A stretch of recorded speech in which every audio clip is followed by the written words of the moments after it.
Hello, everybody. Welcome back to Crime Weekly. I'm Stephanie Harlow. And I'm Derek Levasseur. There's a fly in my recording booth, so let's just hope for the best because it keeps flying within 2 centimeters of my head, and I might lose my mind. So it's going to be a long episode. So should we just talk about CrimeCon next week? Yeah, no, definitely. Let's just dive right into it. Plus, we have the interview tonight with Dr. Mahandi, which is going to make this long episode even longer for you guys. So get some popcorn, get ready, because as you can probably tell by the timestamp, this is a long episode tonight. Yeah, so we're just going to dive into Taylor Schabusiness, Part 2. And I'll give you, a little quick recap. Right after Shad, Thyrion's severed head was found in his mother's basement, the Green Bay police had a solid suspect, Taylor Schabusiness, who had last been seen with Shad. Officers arrested Taylor and took her to the police station where she gave a very detailed confession describing how she had strangled Shad with a dog collar, then sexually assaulted and dismembered his body. Following this confession, Taylor was charged with first-degree intentional homicide, mutilating a corpse, and third-degree sexual assault. And due to the graphic nature of the crimes, there were immediate concerns about Taylor's mental state and whether or not she was competent to stand trial, which I think we can definitely understand. In mid-March of 2022, Taylor was sent to a mental health facility where she underwent an inpatient evaluation by a psychologist. In April 2022, Taylor returned to court for a review of her first competency evaluation, and Judge Thomas Walsh declared her fit to stand trial. But then her defense attorney requested a second evaluation, telling the judge, quote, "She's been psychiatrically hospitalized multiple times. She's been diagnosed with bipolar and psychotic. This may have been one of her better days, however. I'm very surprised at the result of this report," end quote. So what he's saying is she may have talked to the psychologist on one of her better days, and he thinks that there's something not right with her. And so he's super surprised that the psychologist deemed her to be fit to stand trial. Now, we were talking to Dr. Chris Mahandi earlier, and he kind of said something along these lines where, being declared competent to stand trial and being declared, legally insane or not insane are two separate things. And we're going to, talk about that when we hear from his interview. Yeah, I thought that was great. I never thought about because we were talking before we hit the record button. We mentioned it in the interview too, but I was using the word competent, and he's like, whoa. He's like, stop real quick. No, that's different. Competent to stand trial is one evaluation, and then he was saying sane or insane during the commission of the crime. So there's two different defenses there that you could be making. Hey, he basically gave the example, and I think this was before we started recording. You could be perfectly sane during the commission of the murder, but then something happens in the meantime, whether it's being in prison or whatever, where you do have a psychotic breakdown and you're no longer competent to stand trial. So I was like, oh, you know what? It's a great point. You can be both. So he has a million good takes, but that was one of them where I'm like, that's why you get paid the big bucks, buddy. Exactly. And I mean, I think that Taylor I think she was fit to stand trial, right? Because Dr. Chris said, can she sit in the courtroom and hear and understand what's happening? Then she's competent to stand trial. And basically, yes, Right. She could, right? She talked to the police. She admitted what she had done. She was very calm and concise about it. And she seems to have an understanding of what she did. Judge Walsh agreed to a second opinion, and the defense hired a doctor to conduct the evaluation. On May 19th, Taylor was back in court for a follow-up competency hearing where both the prosecution's and defense's experts testified. The judge began by asking Taylor if she believed she was capable of standing trial, and she replied that she was not. Next, Dr. Deborah Collins took the stand for the prosecution to testify about the evaluation she had conducted. She told Judge Walsh about her meeting with Taylor, saying, quote, "I would characterize her as cooperative, responsive to my questions, so she didn't require a lot of redirection, for example. There were certainly moments where her expressed emotions were odd or out of context in the interview, but at no point did she appear distracted," end quote. Dr. Collins detailed Taylor's history of mental health struggles, which began when she was in the 7th grade, just a year or so after her mother suddenly passed away. Taylor's teachers reported problems with attention, concentration, and disruptive behavior in school, and she was sent for evaluation and treatment. Subsequently, Taylor was diagnosed with ADD or ADHD and was prescribed medications like Vyvanse and Adderall. That same year, Taylor was hospitalized after a suicide attempt during which she placed a knife to her throat but was interrupted in the act by her father. Taylor was also given mood stabilizers, antidepressants, and antipsychotic medications, and she continued psychiatric treatment until she turned 18 and stopped taking medication due to negative side effects, claiming she, quote, felt like a zombie, end quote. It's crazy to me that she was on all of these medications before the age of 18, right? Antipsychotics, mood stabilizers, antidepressants, Adderall, all at the same time and all before the age of 18. That's a lot. You know, it's interesting. I guess it didn't play. You gave it away last episode where you basically said that she was found, you know, to be competent, sane and all this stuff as far as competent for trial. So it's one of those situations where it's surprising that having this history before this incident didn't maybe weigh into it. But I guess at the end of the day, they're not looking at the history. They're looking at her mind state at the moment when the act occurred and the ability. Again, I don't want to steal too much, but Chris saying the decision to use methamphetamine, and that's all a conscious decision that you're making beforehand, which would define you as being sane and your ability to make the decision of right and wrong. That was very interesting when he said that, because I'd never really thought about it before like that, like the use of drugs. He said choosing willingly to put a substance in your body does not count as like a legit mental illness, even if that substance causes you to behave in a certain way that you wouldn't normally behave without that substance. Very interesting. Yeah, and he actually cited. I think he cited Wisconsin. He had said there's a few states that don't allow that to be. Most states, that don't allow that to be a form of defense, where you can say, "Listen, I'm a good person. I took something I shouldn't have taken." Let's not even say it's he meth. Even said like weed. He said LSD weed. Some people something. have very adverse. You could green out. Listen, I've greened out before. Once. I didn't hurt anybody, but I was literally terrified for my life. But some people have adverse reactions to marijuana where they become like psychotic. It's very rare, but it can happen. Yep. So even if you make a choice to smoke a plant that everyone else has no problems with and everybody else gets chill and you turn into like a monster, that's still not a defense, which is crazy. And it seems like that one, if you do go that route, especially if you're on drugs, that's harder to get. I almost would think that the defense being if you can do this, a crime of passion, where in that moment something happened that enraged you, like you walking in on your spouse or something, that's an easier thing for people to understand than saying, hey, listen, I was temporarily insane because of these drugs. As Chris said, that's not a good enough excuse for most courts. So even if you're a good person, even if you've never committed a crime in your life, you can never hurt a fly. If you decide to make the conscious decision to take a drug, understanding that there are possible side effects, well, then you're held responsible for whatever actions you do while under the influence of those drugs. Most of these drugs we're talking about, what do? They alter your brain. They alter the way your brain is working. So you should understand the implications, negative and positive. Yep, especially meth. I mean, she's been using it long enough. I think her history of using it, she knows what it can do. That's what I'm saying. This is somebody who uses it regularly. Yeah, she's a habitual offender. She knows. So it wasn't the first time she had taken it and had some adverse reaction. She's like, I've never done this before. Like, she knew. Yeah, I can't wait to you guys to hear the old, because there was even things he was talking about as far as, you know, what these types of people, maybe they haven't been charged with a crime for, but what they might be doing in their personal time, what videos they're watching, books. I'm like, makes total sense. He would want to. It was great. I'm not going to say anything else. I'm stealing too much. So in April and May of 2021, when Taylor was 23, she was hospitalized again after a second suicide attempt. During this stay, she was diagnosed with post-traumatic stress disorder and bipolar disorder. Dr. Collins testified that Taylor was dependent on many substances, including alcohol, cocaine, Xanax, and meth, which she had been injecting intravenously up to 9 times a day for several months.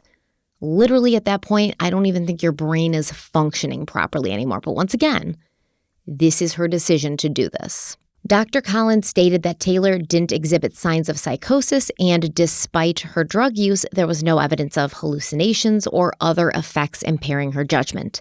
Dr. Collins believed that Taylor understood the court proceedings and the potential consequences, which Taylor knew included the possibility of life imprisonment.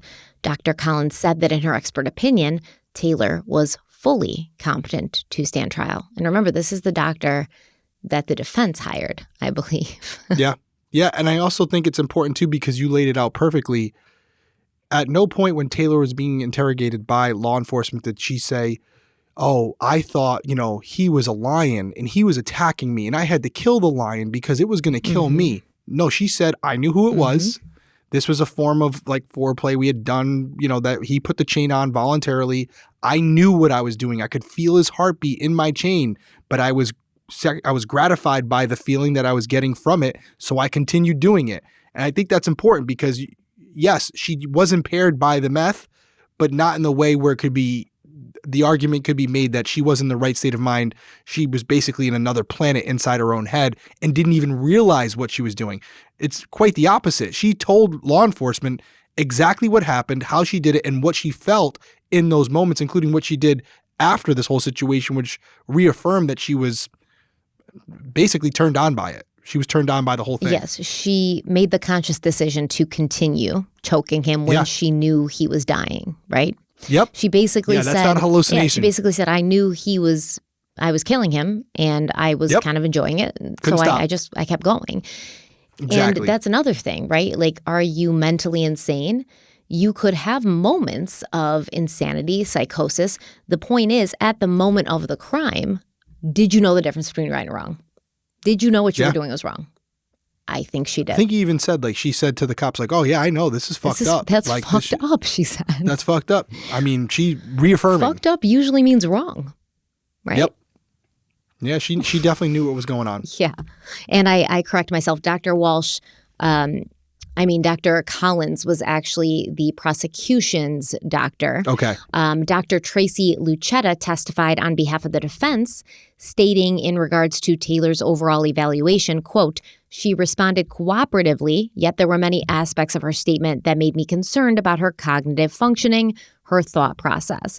She voiced a statement very early on that was very peculiar and seemed consistent with the delusional beliefs, end quote. Dr. Lucetta testified about how Taylor said when her mother Marla passed away, Marla took Taylor's heart and gave it to a pedophile who was using it to control her. Dr. Lucetta also noticed that Taylor did not seem to understand the consequences of her actions, and Taylor had even mentioned that she might face the death penalty if convicted, which Lucetta found concerning because Wisconsin doesn't have the death penalty. Dr. Lucetta admitted that in the end, she couldn't make a clear decision about Taylor's mental competence. Now, listen, remember that she's speaking to Dr. Lucetta after she speaks to Dr. Collins. Dr. Collins, who's the prosecution psychiatrist, and Dr. Lucetta is for the defense.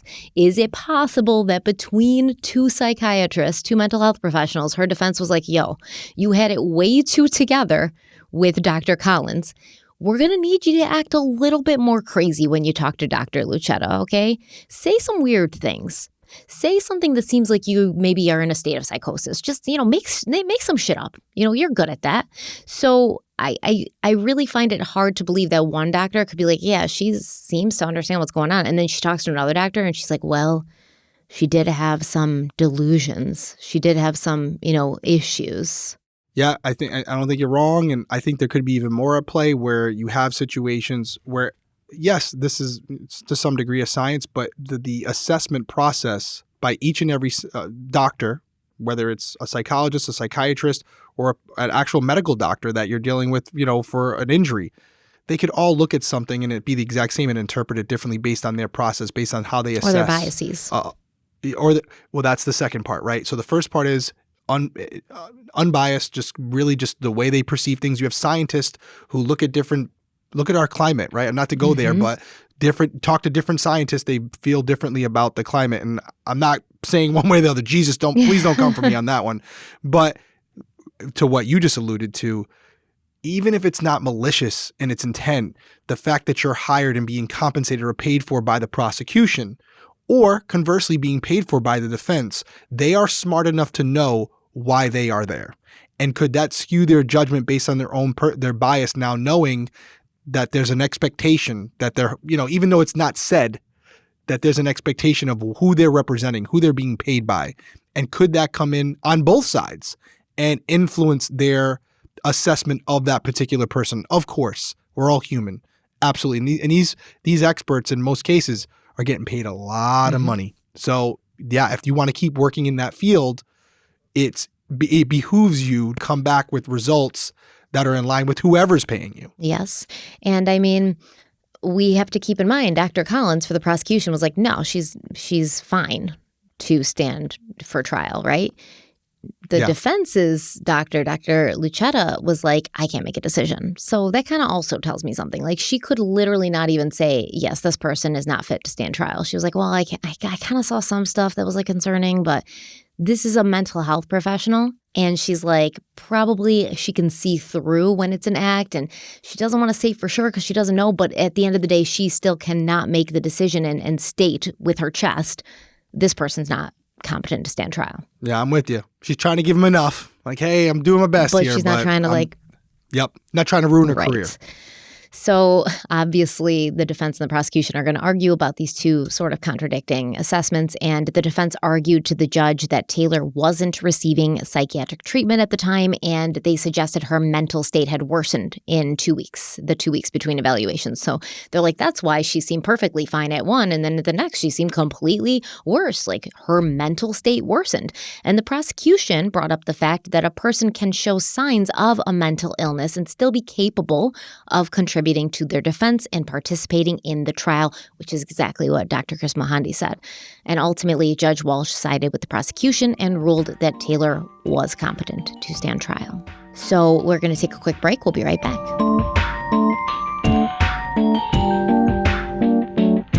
So for me personally, skincare is super, super, super important and has been for a very long time. But I always find it very difficult to find skincare products that address multiple concerns I have. You can take the guesswork out of skincare and simplify your skincare routine with Curology. So I went over to Curology, filled out the questionnaire, gave my information, and it was really just basic questions to find out not only about my current condition of my skin, but also what my concerns were. And as Stephanie said, I took some photos, one of my left side, one of my right side of my face, also one of my shoulders as well. They sent over the notification that my products were being put together for me.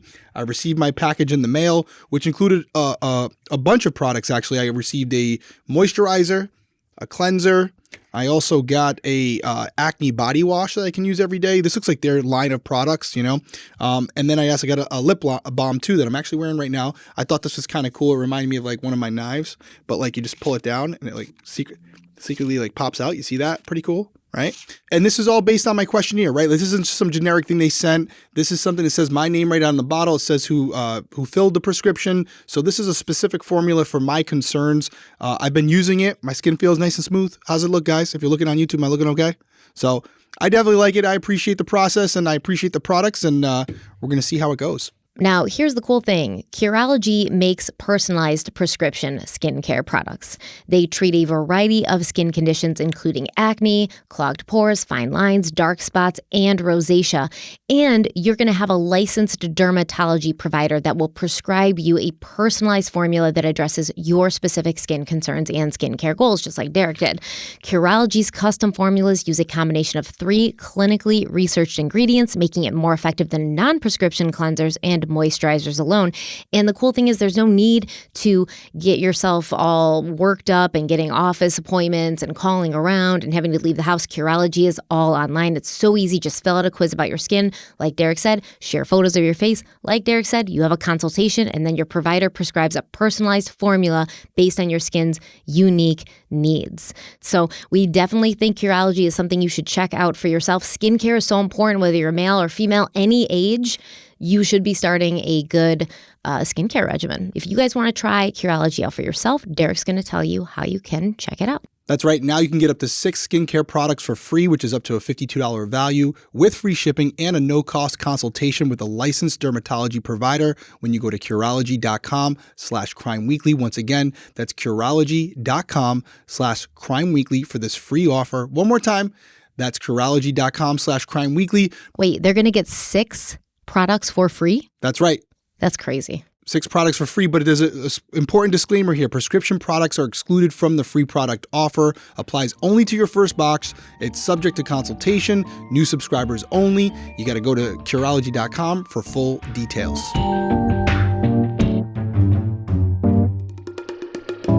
On July 5th, Taylor appeared in court for her formal arraignment. She remained silent during the proceedings, so a not guilty plea was entered for all 3 charges against her, and a trial was scheduled to begin in October of that year. A few months later, on September 1st, Taylor entered a different plea, not guilty by reason of mental disease or defect.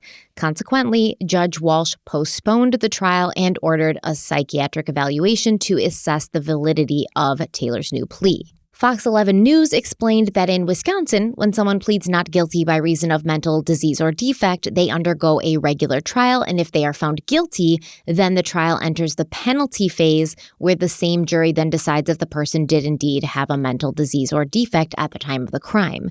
If they did, the defendant will go to a mental health facility. If not, they will face prison time. And just as a side note here, using drugs voluntarily does not qualify as a basis for this plea, which we've already discussed, because I think that's super interesting, by the way. I never had heard that before, and I've watched a million trials and I've read a million news stories. I never heard that before. So Taylor could not legally argue that being under the influence of methamphetamine had led her to kill, sexually assault, and dismember Shad. On October 31st, Taylor's defense attorney requested a 3rd competency evaluation, claiming Taylor's mental health was deteriorating and needed reassessment. He told the judge that Taylor's brother had died in a motorcycle accident in July and that she'd been on suicide watch since August. He further said she had been engaging in concerning behavior such as self-harm with a metal bed frame and throwing her feces at other inmates. Judge Walsh agreed to another evaluation. However, he emphasized that the trial needed to occur at some point and couldn't be continually delayed for more evaluations, which I think the judge picked up on the fact that this is what the defense was doing, right? Like just literally trying to push this trial off for as long as possible. Yep. Stall. And I mean, honestly, I can understand being in a poor mental state if your brother died in a motorcycle accident. However, especially based on our conversation with Dr. Chris Mohandy, it doesn't really feel like Taylor has a ton of empathy or a ton of like normal emotions and feelings for the people around her. What gave you that impression? I think it was the dismemberment, but it also may have been the post-death sexual assault. Sexual Maybe assault, both. leaving the head of a woman's son on the stairs for her to find. Yeah. I think that, I think I'm with you there.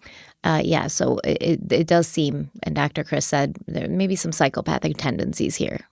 Oh, yeah. Because I asked him, like, how could somebody do this who had no experience dismembering bodies, no experience with dead bodies? Like, how could someone do this? And he's like, she may have had some psychopathic tendencies. You know, there's a lack of empathy there, right?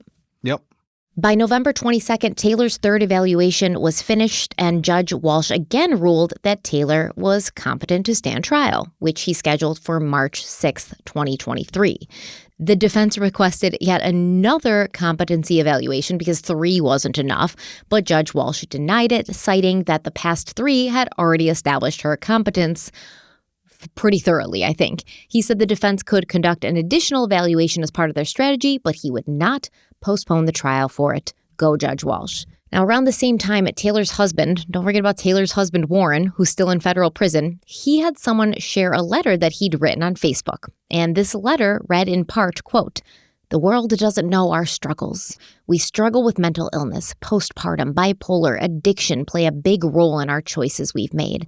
People probably want to know what happened February 23rd, 2022. Drugs were given to Taylor Schabusiness from Shad." He said Shade, but the victim's name was Shad, while at his house. Yet he is dead now, which I am sorry for him and his family. The truth is, though, drugs should have never been given to my wife because it's the drugs that caused her to do as she did. But yet Shade, aka Shad, isn't at any fault here, and he's the one who provided her the illegal drugs. I just hope one day my wife will make it home because she doesn't deserve to be locked up forever. End quote. This is crazy to me, okay? These are some Bonnie and Clyde ride or die people here, man. Taylor and Warren together forever. All right. This is insane.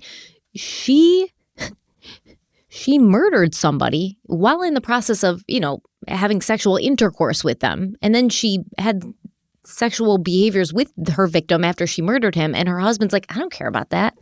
That's my woman. Okay? She can do whatever she wants. And it wasn't her fault. It was the drugs. And he gave her the drugs, as if this woman hasn't been injecting meth 9 times a day for however long. Yeah, no, it's crazy. And I almost feel like he's misspelled his name wrong on purpose. I absolutely agree. And he's like, I'm sorry that he died, but like, why isn't anybody blaming him? Yeah, he's dead now. Can't bring him back. But no, I mean, the 2 peas in a pod, and obviously their mindset on it. As you've said, regardless, could the drugs have played a factor in their decision-making process? Yes, but we've already established that can't be used as a form of defense because you're making that conscious decision while sober to take those drugs.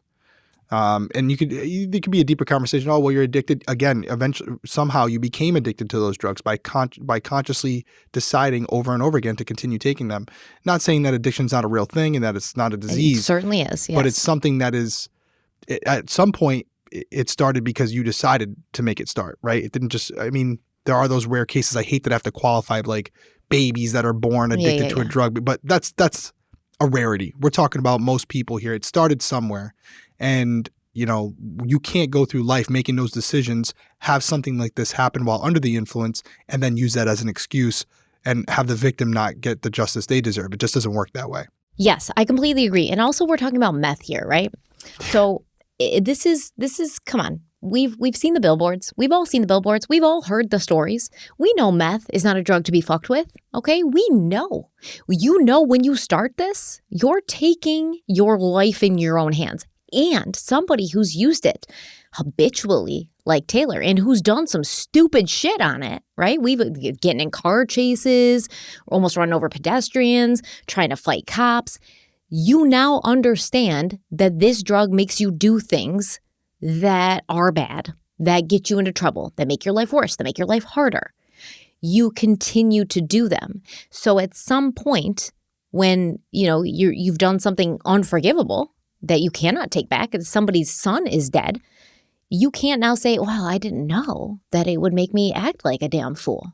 I didn't know that it would change my personality. I didn't know that it would make me more violent. And Dr. Chris, once again, I don't know if he said this in our interview, but he said meth, above all other drugs, has this very huge tendency to reduce inhibitions and increase the likelihood of you being violent, right? So these are 2 things hand in hand are not good. Reduced inhibitions, increased violence. Right. Couple that with some behaviors that have happened beforehand in her life where now it's just exacerbated by the drugs themselves. But again, she knows about her own personal mental health and where she stands. And if it's true what they're saying, that they know they have a history of mental health issues. PTSD, bipolar. They're the last people that should be on those types of drugs. And it doesn't appear that she made any actions to get off, to get help, to go to rehab, to see a doctor, methadone clinic, like anything like that. So overall, we're talking a lot about it here, but clearly this was a decision she made, and ultimately her actions, as much as she can try now in hindsight to kind of get out of it, it doesn't appear to be working. And Judge Walsh has had enough of it.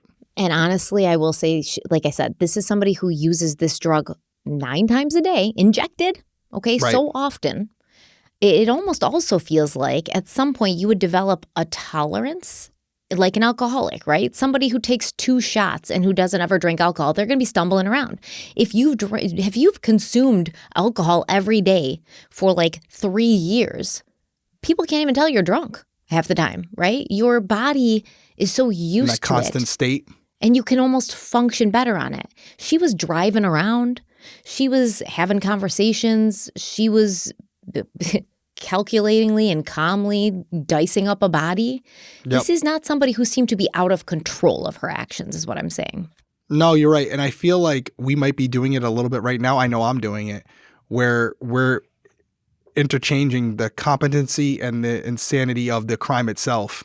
So I know in these first few paragraphs, we're really focusing on the competency hearing and as far as whether she's able to even stand trial for the crime she's being accused of. Are we talking about Did she go for a defense of I was insane at the time when this happened? Yes, she did. We said that. All right, so that was earlier as well. I know we were going back and forth. And we're also talking about her husband, Warren, who's like, this isn't my wife, it was the drugs. Warren, you know that's not true. Taylor knows that's not true.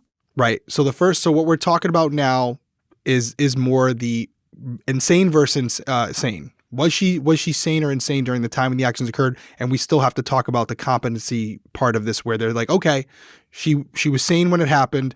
Now is she capable of standing trial? Are we talking about two different things here? So they've already deemed that she's fit to stand trial. Fit to stand trial. Got it. She then comes in and she's like, I want to plead not guilty by reason of mental defect. Yeah. Yep. And her husband is now writing this letter that he's having somebody post on Facebook advocating for her. Like, this is not her. This was the drugs that her victim gave her, so he's to blame. Right. So they were going two-prong here, where they're like, hey, listen, their strategy, defensive strategy, we can see it now. It's, hey, let's try to get her declared unfit for trial. If that doesn't work, we're going with the insanity plea. If that doesn't work, we're going to go back to the drawing board.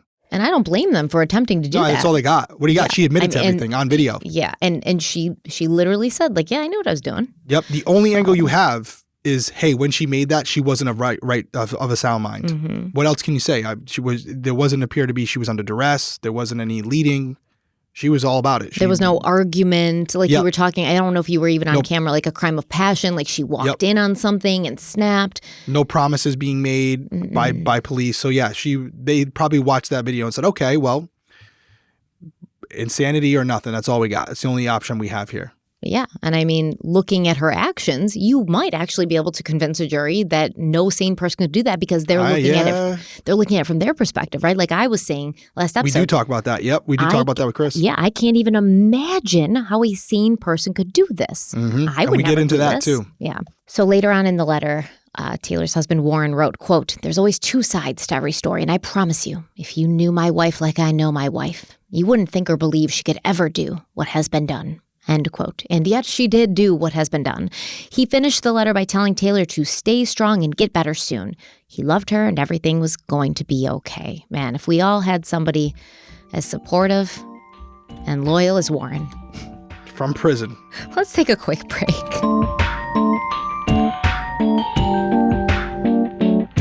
This episode is brought to you by IQBAR. Now, we've talked about IQBAR before. I eat at least 2, sometimes 3 IQBARs a day. They are delicious, and I love the IQBAR sampler pack. So whether I'm eating IQBARs for a quick brain-boosting, diet-friendly breakfast when I'm on the go, I brought a ton of IQBARs with me to CrimeCon in Florida because I knew I was going to want something on the plane or in the airport or just on Podcast Row when I didn't have time to go grab something. They are so delicious, and they have IQ Mix, which allows you to rehydrate after a workout or a night out with friends, and it gives you the energy and the focus that you need for the rest of the day. You can now discover the brain and body boosting benefits of IQBAR with the Ultimate Sampler Pack. You get 7 IQBARs, 4 IQ Mix sticks, and 4 IQ Joe sticks. And today, our listeners get an exclusive offer of 20% off plus free shipping. All you have to do is text weekly to 64,000.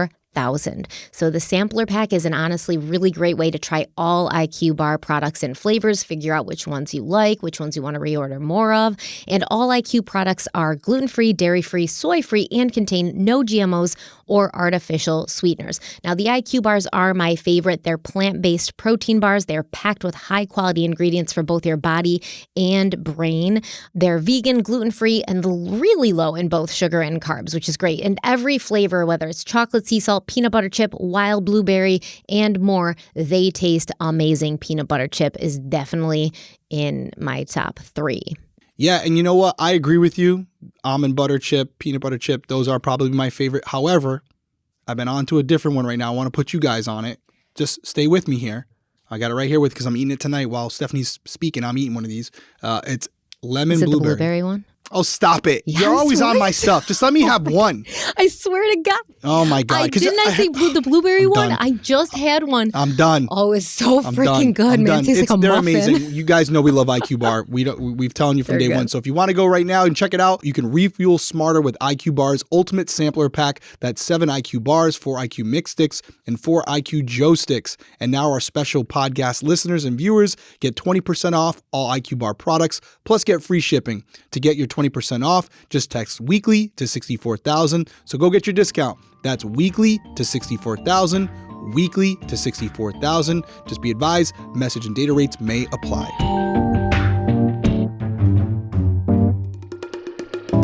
On January 6, 2023, the first half of a 2-part competency hearing took place. During this hearing, the prosecution and defense both took turns questioning Dr. Matthew Seppel, a mental health expert for the prosecution who had evaluated Taylor in November.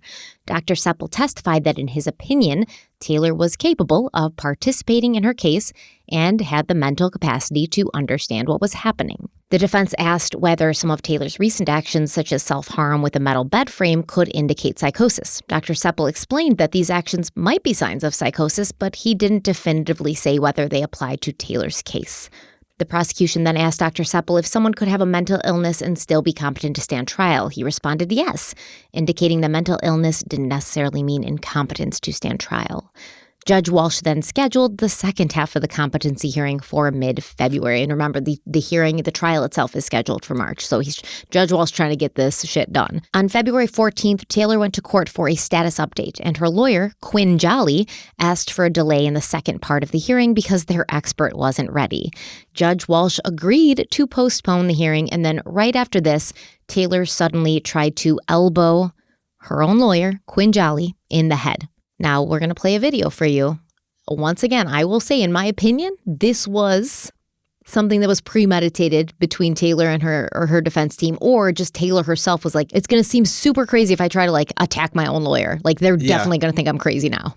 I'm really hoping it's the latter. I'm really hoping it was just her and her defense attorney wasn't, like, just attacked me in the middle of this. Like, in cahoots with this. I mean, I wouldn't put it past any lawyer. I mean, I guess they could do that. I think most ethical lawyers are not going there. It doesn't seem. You watch the video. We'll weigh in on it quick. Yeah.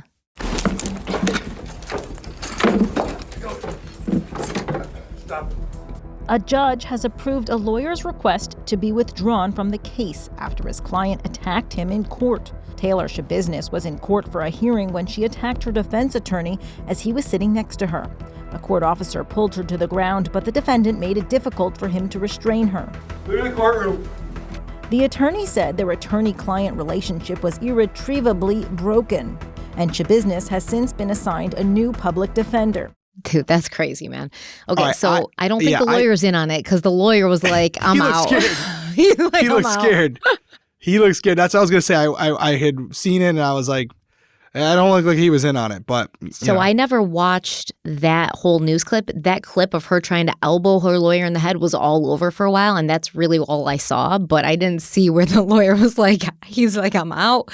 Our relationship is completely broken, and she's assigned a new public defender at this point.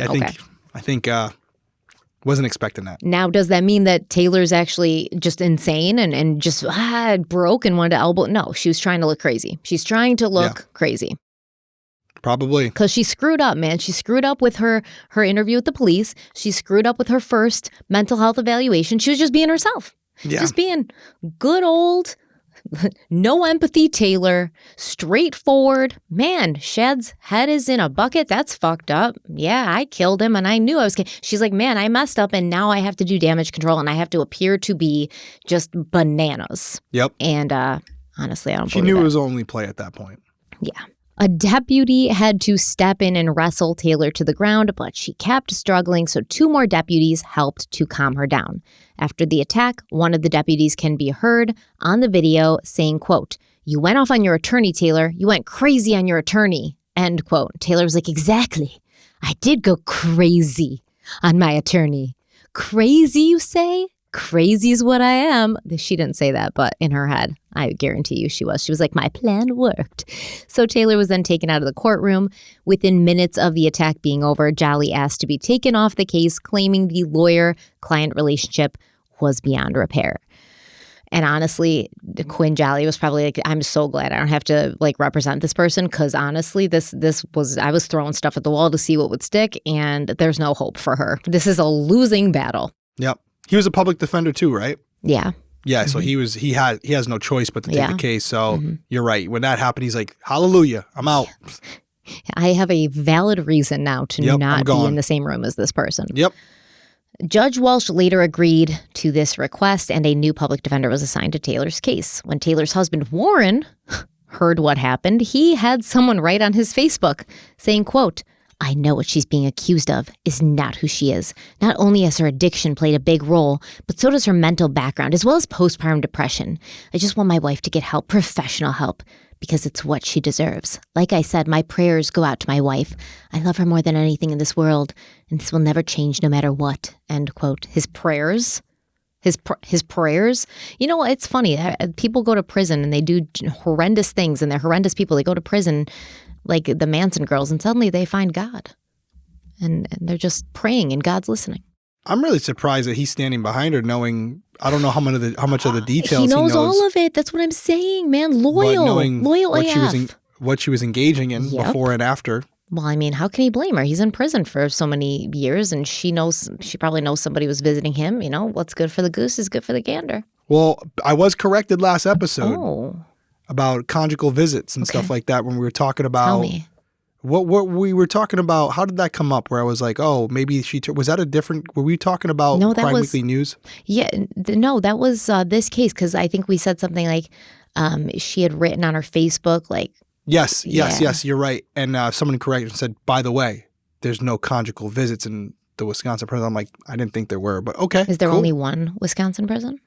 I don't know. I'm sure there's multiple state prisons, probably different levels. You have maximum, minimum. I know here in Rhode Island you have a maximum, minimum, and medium security prisons for obviously the different levels of offenders. So, I mean, even if he's not having conjugal visits with any other woman, she could have seen that maybe an ex-girlfriend visited him or somebody that, you know, either way. Especially with the prison that she's probably in. I'm assuming she was in a max facility. You mean he? Well, I'm talking about when I made that comment, but yes, you're correct. I don't know what I'm thinking. Him being in a max facility, he's not going to get access to that type of interaction. Hard to say this. He's not getting access to that type of interaction. So, I mean, and multiple things could have happened, right? Let's say to piss her off and make her mad at him. Let's say he's in prison and all of a sudden she's getting hit up on Facebook by a girl or two and they're like, oh, actually, by the way, like I've been sleeping with your husband, you know, things like that. And so she gets pissed off. There could have been multiple things happening. Yep, for sure. He's standing by her because he has nothing else to frickin' do. You know what I mean? Boredom. Like, nothing else to do. He's in prison. He's got nothing to do. She's standing by him the whole time, and he's like, "Man, I gotta repay the favor." Listen, there might be some truth to it too. Like, we should ask Chris this on the phone, but it's one of the Zoom. But I will say this: I feel like sometimes with people who are going through certain things, they look for excuses to their behavior, and maybe that's what they've relied on in the past. Where it's like, oh, you know, we have these underlying issues. It's not really our fault. And so there might be a part of him, just a part where he believes what he's saying, where it's like, I empathize with her because where we are today, me being in prison, her being where she is right now, this is due to the trauma we experienced as children and what we led into our addictions in adulthood. And we are both in the positions we're in now because of circumstances that were outside of our control.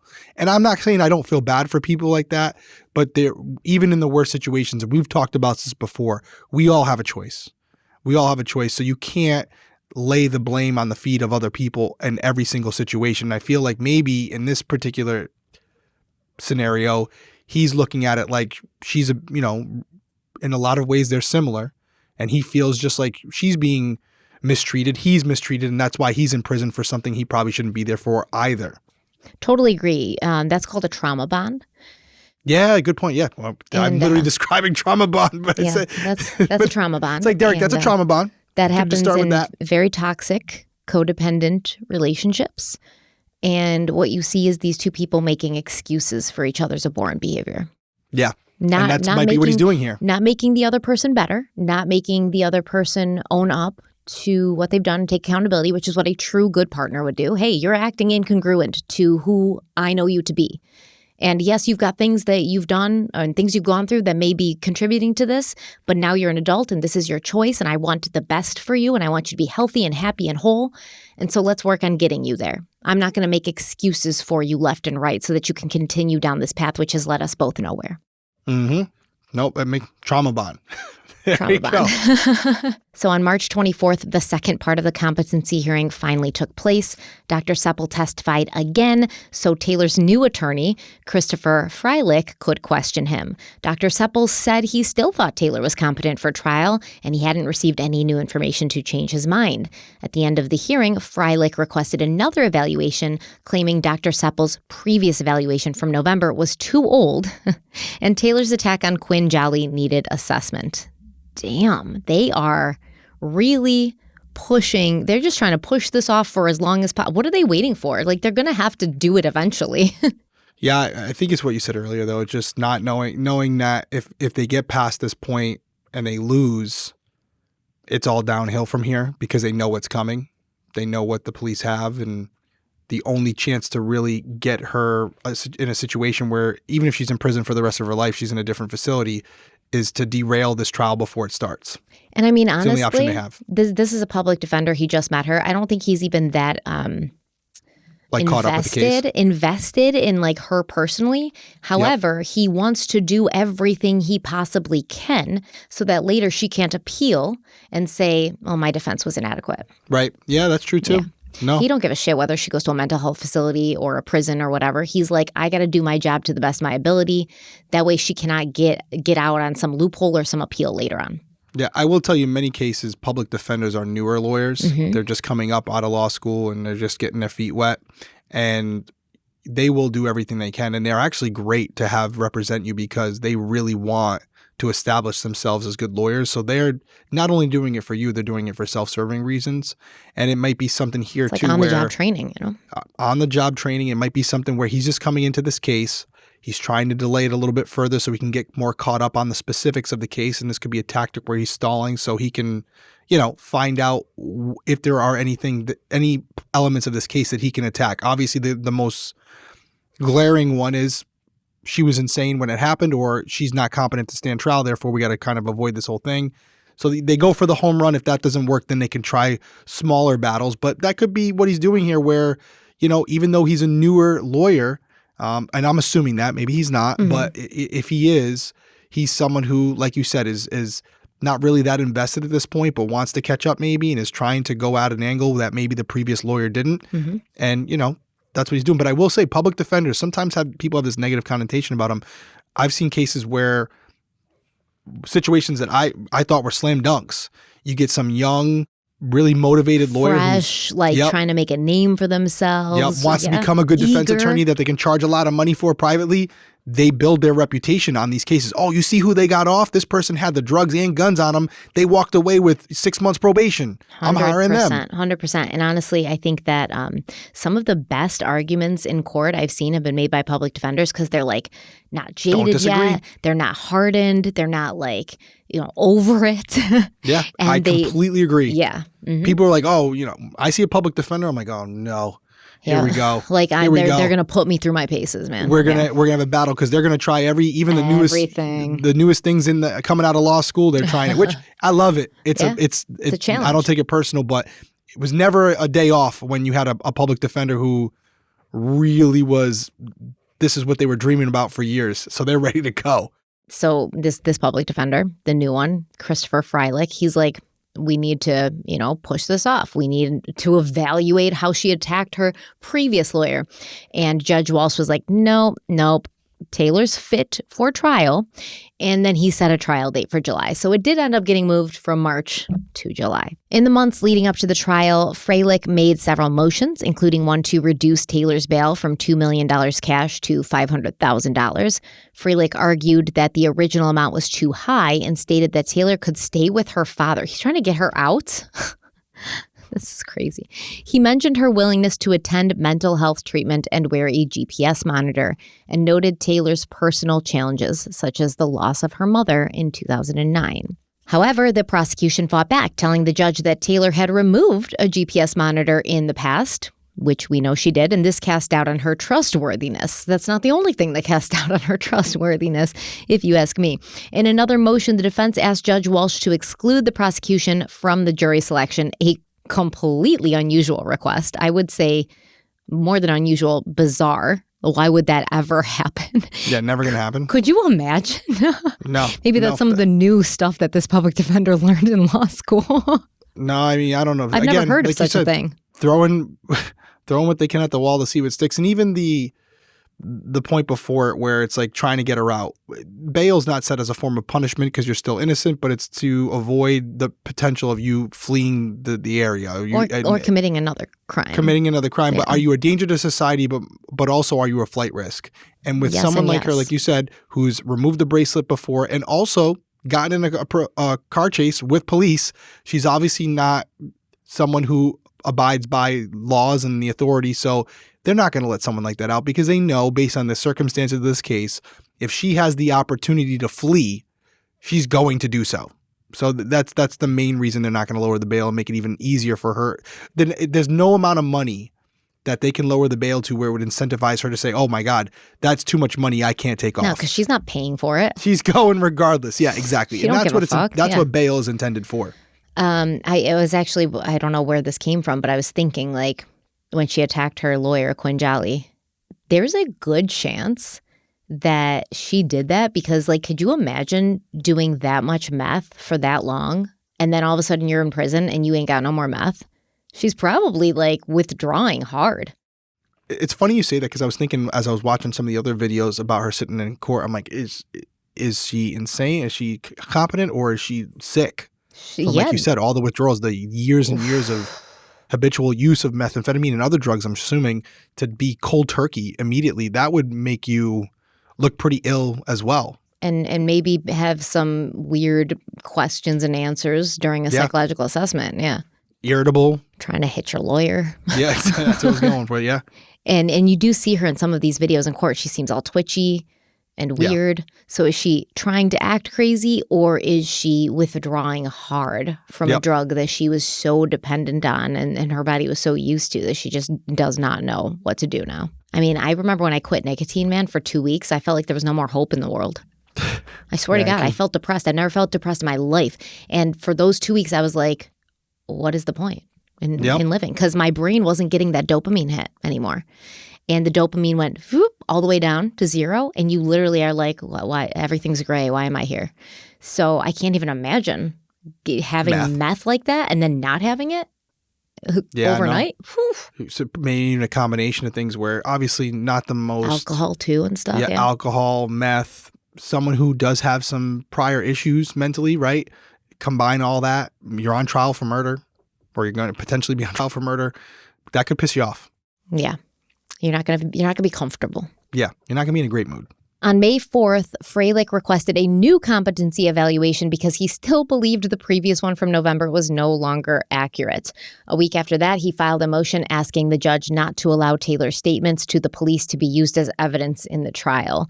Freilich argued that Taylor couldn't think clearly that night due to drug use, so she couldn't legally waive her Miranda rights, and this, according to Freilich, meant that her rights had been violated. He further claimed Taylor's mental health history affected her ability to understand questions and understand her rights. Next, Freilich asked the judge to exclude the evidence found in Taylor's apartment from the trial, arguing that because Taylor's name wasn't listed on the search warrant, only her roommate's was, her bedroom shouldn't have been searched. Freilich also requested the dismissal of the sexual assault charge, arguing that because Shad was already dead at the time of the assault, legally, he wasn't considered a person. I take back everything nice I said about you, Freilich. You are the worst. You deserve each other. You and Taylor deserve each other. That is disgusting. That's a disgusting argument. Yeah. No, I will say, I'm not justifying it at all, but this goes back to what we were just talking about. I know, but disgusting. I'm not saying I agree with it, but when they are trying, for them, it's not only about the case. They've gone to law school. Now they're here. They're trying to make a name for themselves. They're trying to find something that may touch a nerve. Yeah.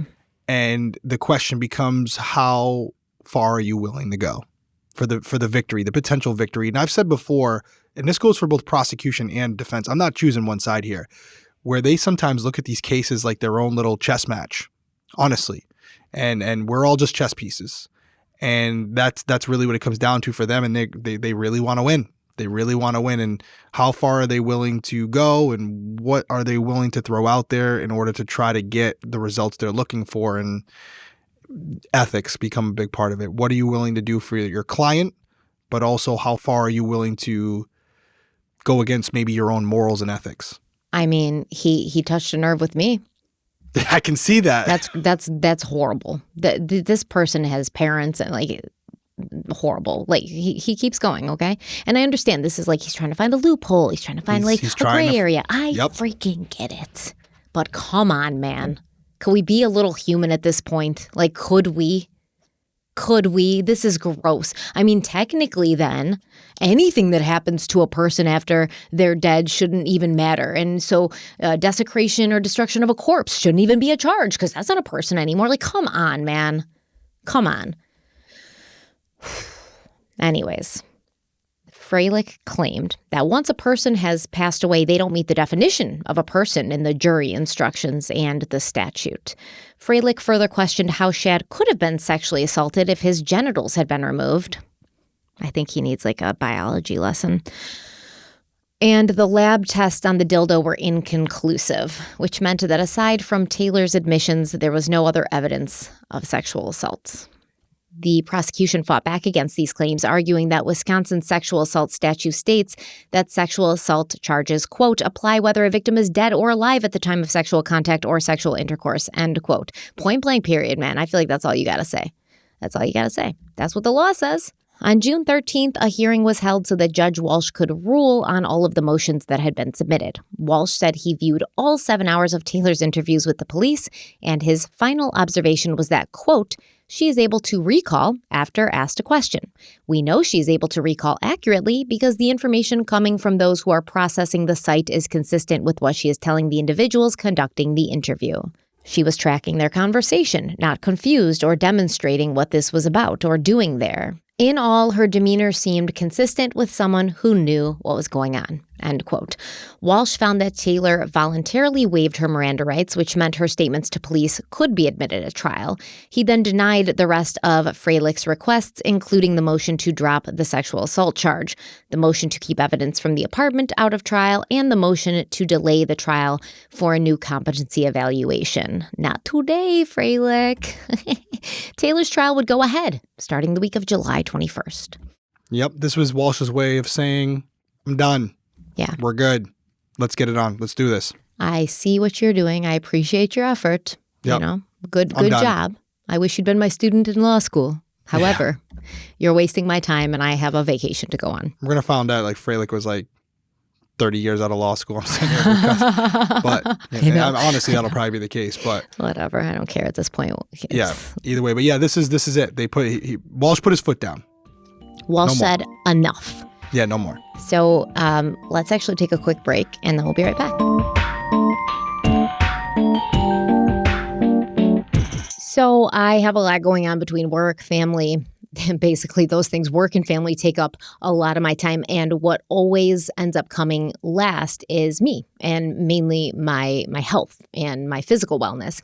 Taking time for my health and wellness used to mean scheduling my routine around a class or someone else's schedule. But with ALO Moves, not only am I staying on my health and wellness journey, but I'm doing it on my time. ALO Moves is a streaming on-demand wellness platform that features yoga practices, fitness routines, meditation sessions, and so much more from one of my favorite brands, ALO Yoga.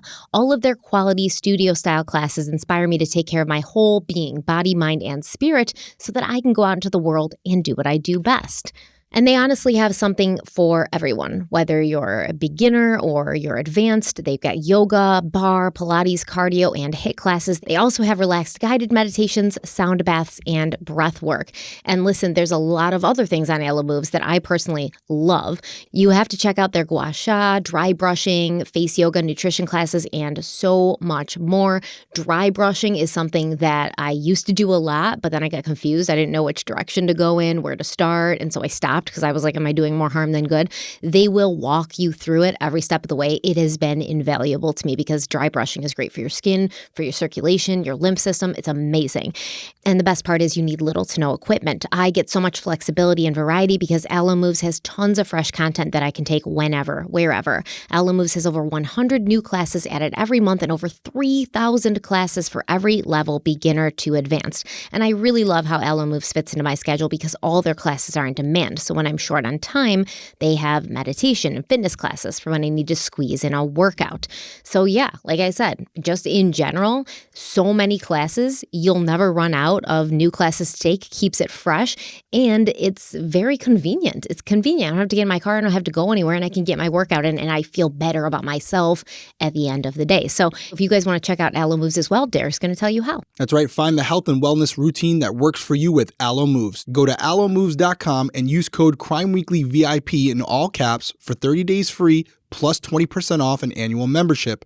That's alomoves.com in all caps, code CrimeWeeklyVIP to get a free 30-day trial plus 20% off an annual membership.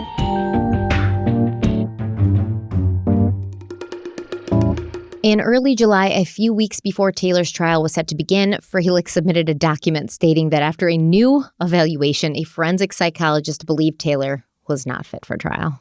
This is the case that never ends. He asked for another delay in the trial so the judge could decide if there should be a hearing on this evaluation and if Taylor should undergo yet another evaluation. Judge Walsh agreed to a new one but refused to postpone the trial, warning that the trial must continue as planned.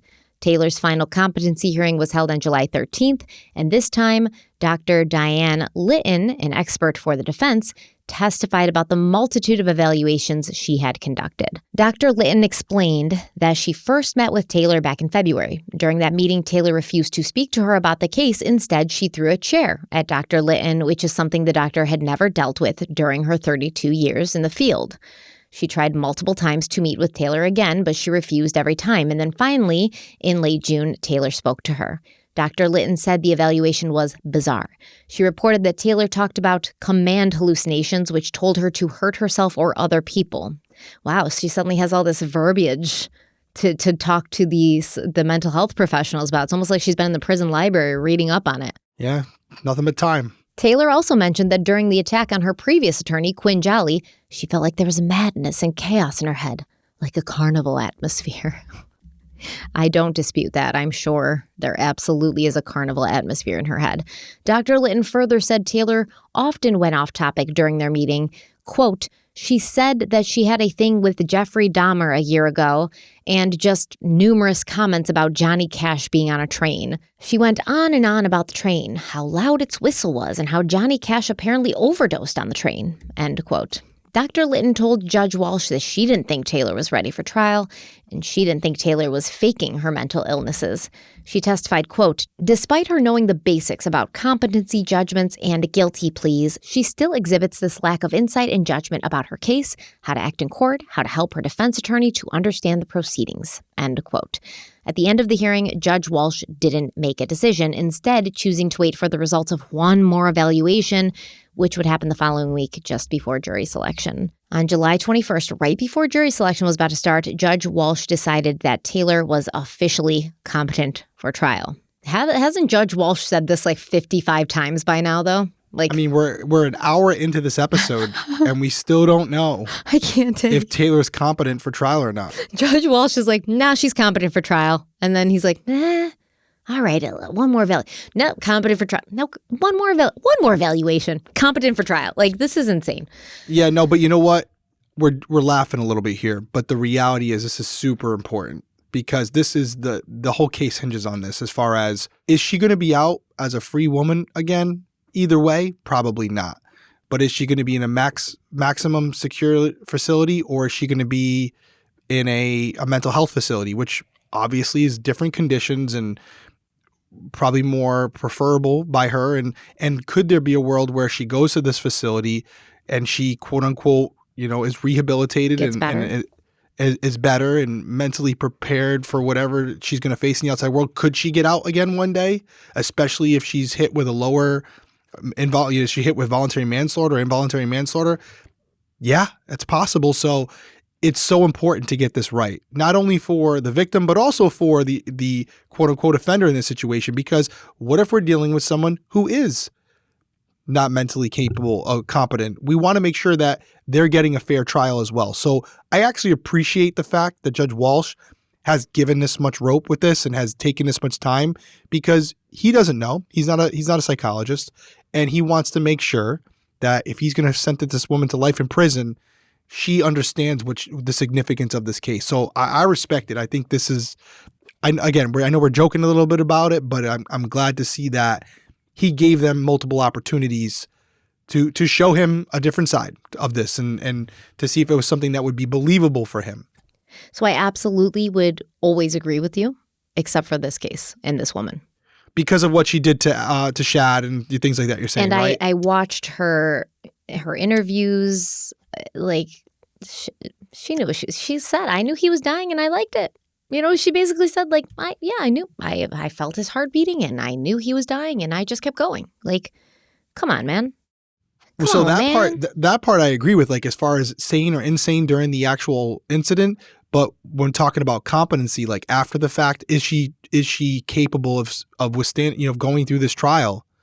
I feel like that's what we're in the middle of a competent hearing, right? That's what we're trying to decide. So I feel like she was sane at the time when it occurred is already established. Now it's like, okay, but is she competent enough to understand trial and contribute to her defense in a effective manner with her current mental state? And I feel like if you have someone who really is in a situation where they can't mentally process what's happening, they could actually hurt their case. And they're not getting a right to due process, a fair trial.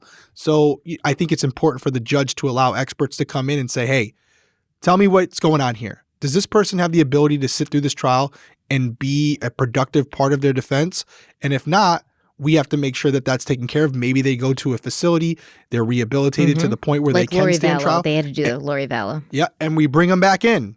We're in no rush here. So I was just saying from that sense, I appreciated it. But yeah, as far as the insanity versus sane with the actual crime itself, I'm with you. It's pretty cut and dry to me that in that moment, yes, under the influence of drugs, but still very aware of what was going on. And even after the fact, continuing to do things that are just unimaginable for hours at a time. And she would have been coming down at that point and then doing what she did with the body itself. I have no sympathy for her and her actions, and she's definitely where she deserves to be. But in the grand scheme of, our judicial system, I'm glad to see that this judge didn't just go based on what she had done and was really allowing the experts to weigh in on her mental capacity as far as the trial itself. So here's my thing. I've never seen this many competency evaluations in a single case, right? So at some point, you're going to have to ask, all right, the first 3 people were like, yeah, she's fine. And then a bunch more people said she's fine. But the defense, now they're out there fishing for people who are going to come in and say she's not. And you're just muddying the waters at this point. So how many mental health professionals do you have to pull before you kind of get an idea and at any point, anything after that is just adding confusion and, chaos to the matter? Because the first several mental health professionals was like, yeah, she's completely fine. She understood what was happening, blah, blah, blah.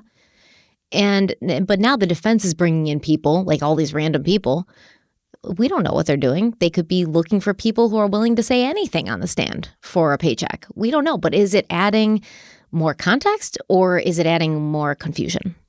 I think you're right. I think the more experts they have come in, the less of an impact their evaluations have on Judge Walsh because of the reasons you just said. You just have to wonder, are they cherry picking?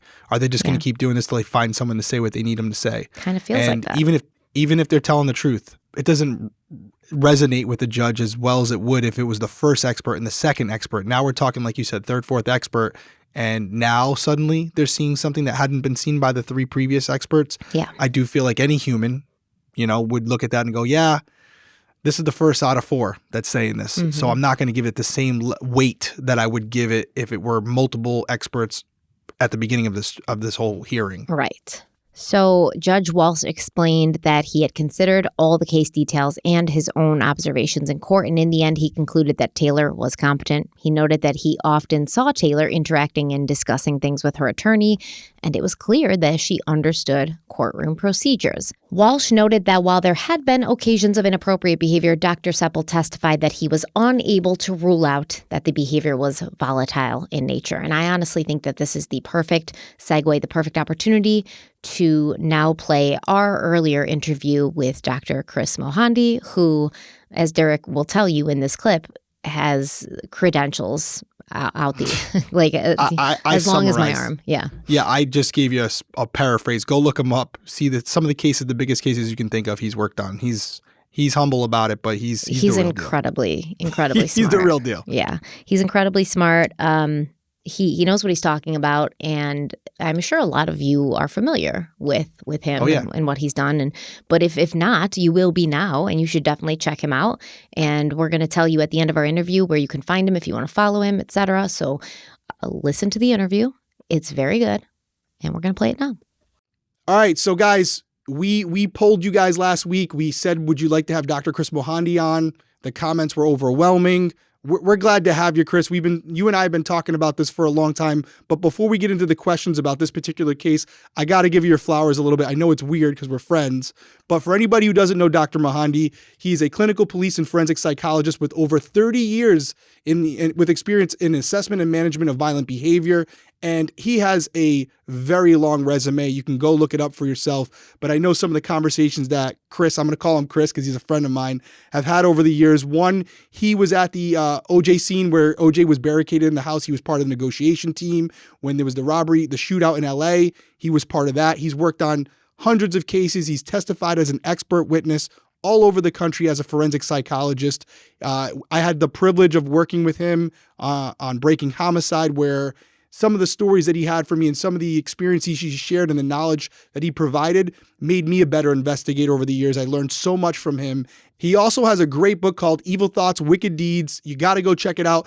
Chris, multiple interviews in there where you've talked to some and interviewed some of the most dangerous minds on the planet. You give us some insight into that. I know you're a busy guy, so thank you for coming on and spending a little time with us tonight. Thank you for having me. And I'm super grateful to get to spend this time with you and Stephanie. I've missed being together with you, working on cases, talking about cases. And I always enjoy it when the 3 of us get together and have a conversation. So I know this is just going to be, informative and stimulating all in one. So thank you for having me. Our pleasure, man. We don't always get someone on with your experience, and it's tough for us to have guests because our shows are long as it is. But with a topic like this, where neither one of us really have any experience dealing with a case that was this horrific. We've covered a lot of cases, and in the comments last week, overwhelmingly people were like, oh my God, this case is so graphic. I almost didn't make it all the way through. So to have someone like you who unfortunately has dealt with cases like this before is invaluable because you're going to be able to shed light on things that Stephanie and I know for me personally, I can't even comprehend. I want to comprehend though. Right. And that's why he's here. Yeah. So why don't you hit it off, Stephanie? You wrote the script on this. Like, we talked about it off record. We talked to Chris a little bit on record. So we'll just dive right into it. Well, we discussed the case a little bit with Chris before we jumped on and hit record. And I mean, I wish we'd been recording because he gave some great insight, but I'm sure you can do it again. Hopefully. Yeah, I know you can. So basically, what was the first question you asked, Derek? Because I thought that was a great lead. Yeah, with Taylor Schabusiness, we were wondering, with this horrific crime, obviously she had some criminal history before this, but nothing of this type of nature, nothing that violent. It was mostly criminal activity regarding drug use. So in your experience, when someone uses a narcotic like methamphetamine and does something like this, is this due to the fact that they have this predisposition to this violent behavior and this drug unlocked that?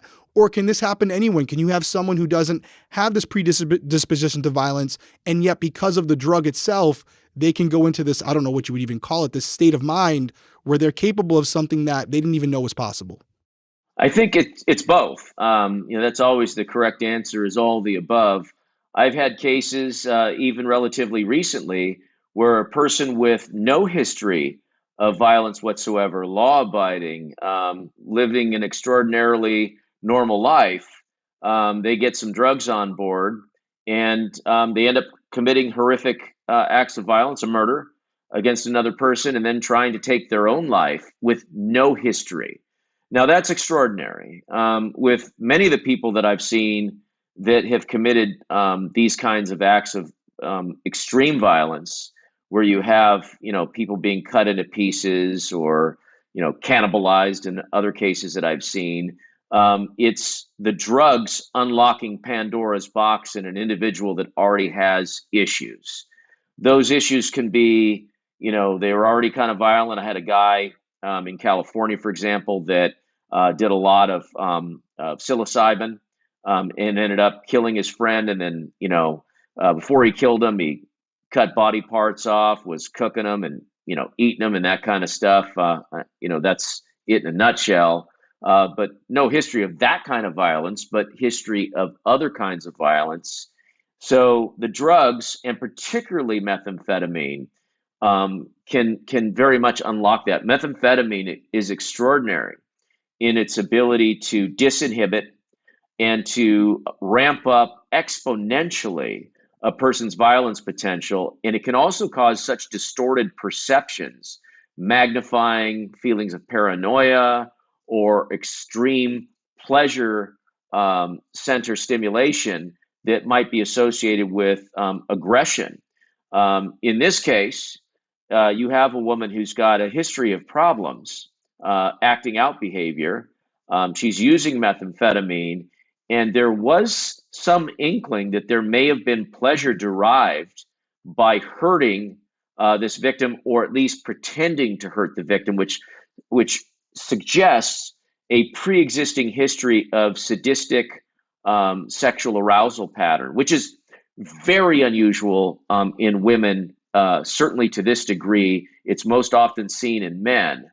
But if she had the history that would speak to the dog collar, to the enjoyment of choking, then you have a probable history of violent fantasies where hurting another human being are there. So you throw methamphetamine, it's like throwing, gasoline onto an existing fire, and it will magnify that, in certain circumstances. So, and I think that's what appears to be the best explanation. And it's interesting that you say that too. And Stephanie, we didn't even think about this, but we keep saying, oh, she didn't have a history of violent behavior. How many people out there, Chris, have not been arrested for a crime like this, but behind closed doors or in their basement, they're acting out these sadistic fantasies that they just haven't risen to the occasion, to the situation where law enforcement has become familiar with this. So that's a great point. Like, just because we don't have a documented history of it doesn't mean she wasn't thinking about this in her head. That's right. We don't know. To this. That's a great point. We don't know what her fantasy life was historically, going all the way back into her teen years,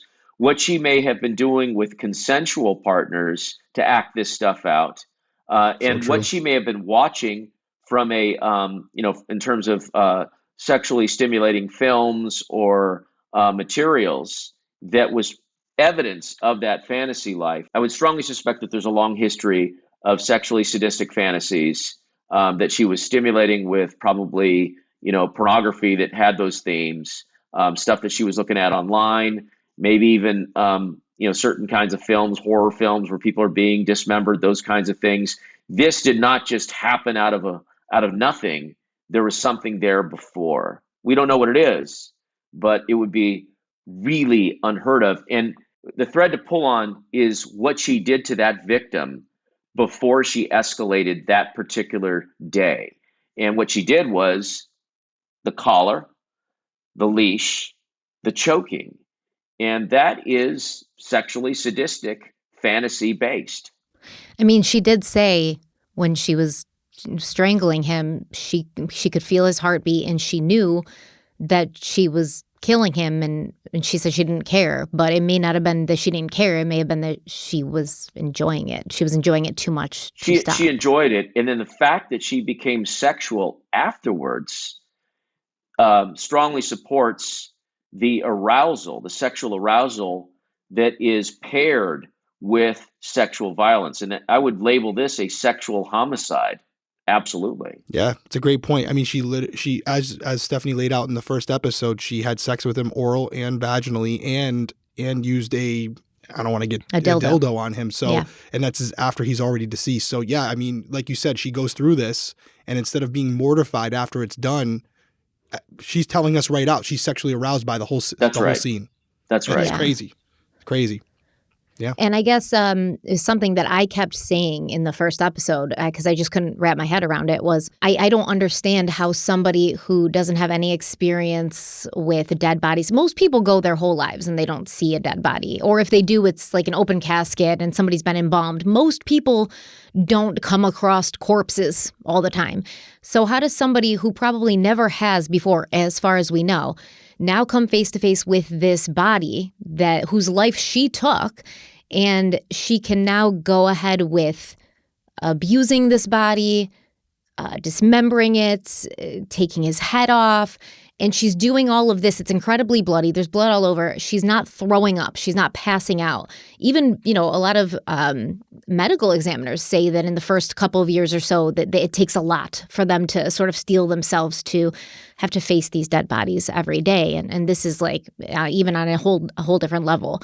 What she did, I don't understand how anybody could do that. Do you have some insight into that? I can offer some thoughts. I mean, what you're talking about is a woman that apparently had some criminal history. The full extent of it, we don't know. We just know where it landed.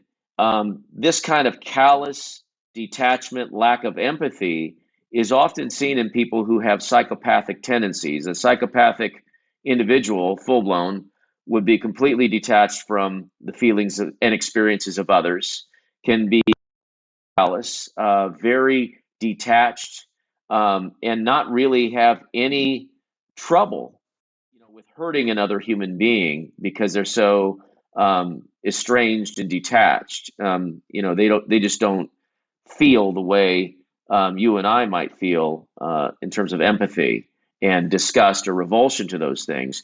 You throw on top of that, we know that this is the one incident where she has, in fact, engaged in sexual violence. So we don't know how many times she's, played this out in her imagination, in her mind's eye, and for how long. We also don't know what she may have been watching or reading that she may have identified with and learned from in terms of violence and sexualized violence and how you deal with bodies afterwards, and whether she's watching crime shows and thinking, hey, that's a good idea.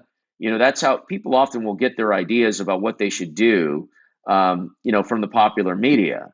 And dismemberment for many offenders is simply a practical choice because it makes it easier in their minds to dispose of the body. That's a practical problem that an offender has. What do I do with this body? And so it becomes easier to transport. They think it becomes easier to get rid of. And we need to suspend our judgment. Like, geez, I couldn't do that. But that's not her. We're not her.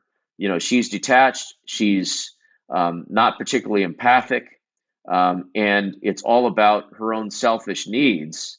And that overrides, the normal conditioning that you and I have against those kinds of things. So she's a different kind of person, to say the least. Yeah. I'm not gonna suspend my judgment on her. Okay. I think it sounds very much like she deserves my judgment. But I actually have two questions because I was writing down a lot of things and I'm very interested. I actually read 2 studies today about media violence and the effect on people, because there's this huge debate, right? Does violent video games or violent television shows cause violence in people? And there's people that say absolutely not, and then there's people that say yes. I kind of tend to lean towards the yes because of the desensitization aspect.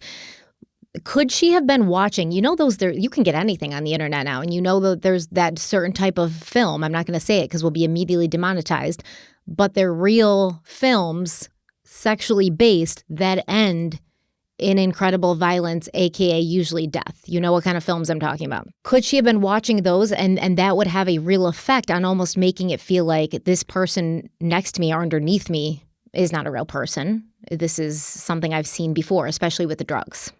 It's possible that she has a history of watching films and material that depict these kind of violent acts.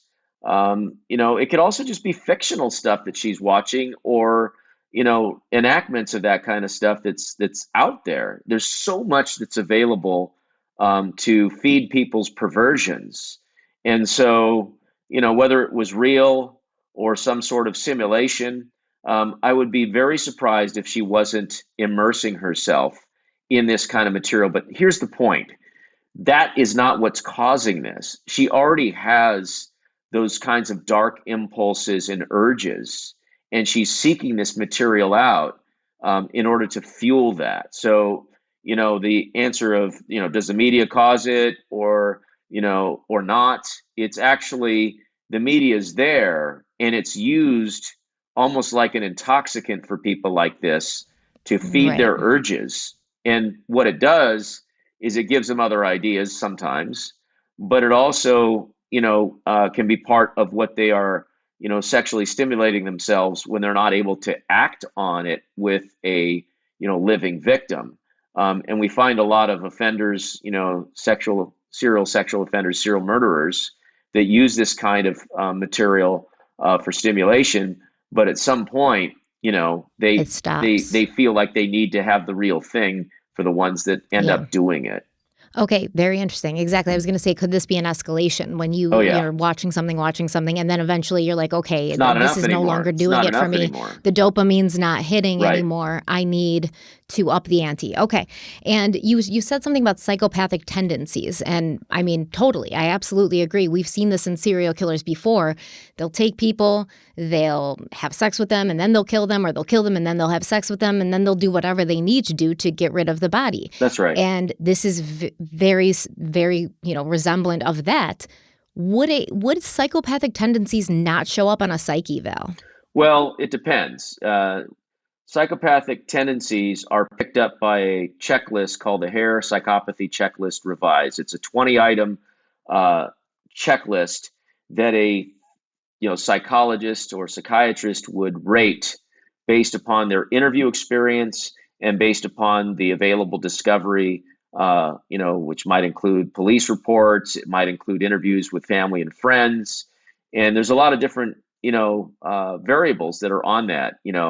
Callous, parasitic lifestyle, criminal versatility, failure on conditional release, superficially charming, those kinds of things. There's 20 items that are scored 0 to 2 for each of those. And if you're 30 or above on that, you're considered to be, classically psychopathic. But you can have people that are scoring in their, high teens and 20s that, while they may not be considered full-blown psychopaths, in terms of the label, they still have prominent characteristics that can become part of an equation like this. So I would expect that, at least I would expect somebody probably would have thought about that and, been assessing for it, but not always. In that classic psychological evaluation that's being done for the purpose of determining whether she should be held criminally responsible, the question is, did she understand what she was doing and that it was wrong?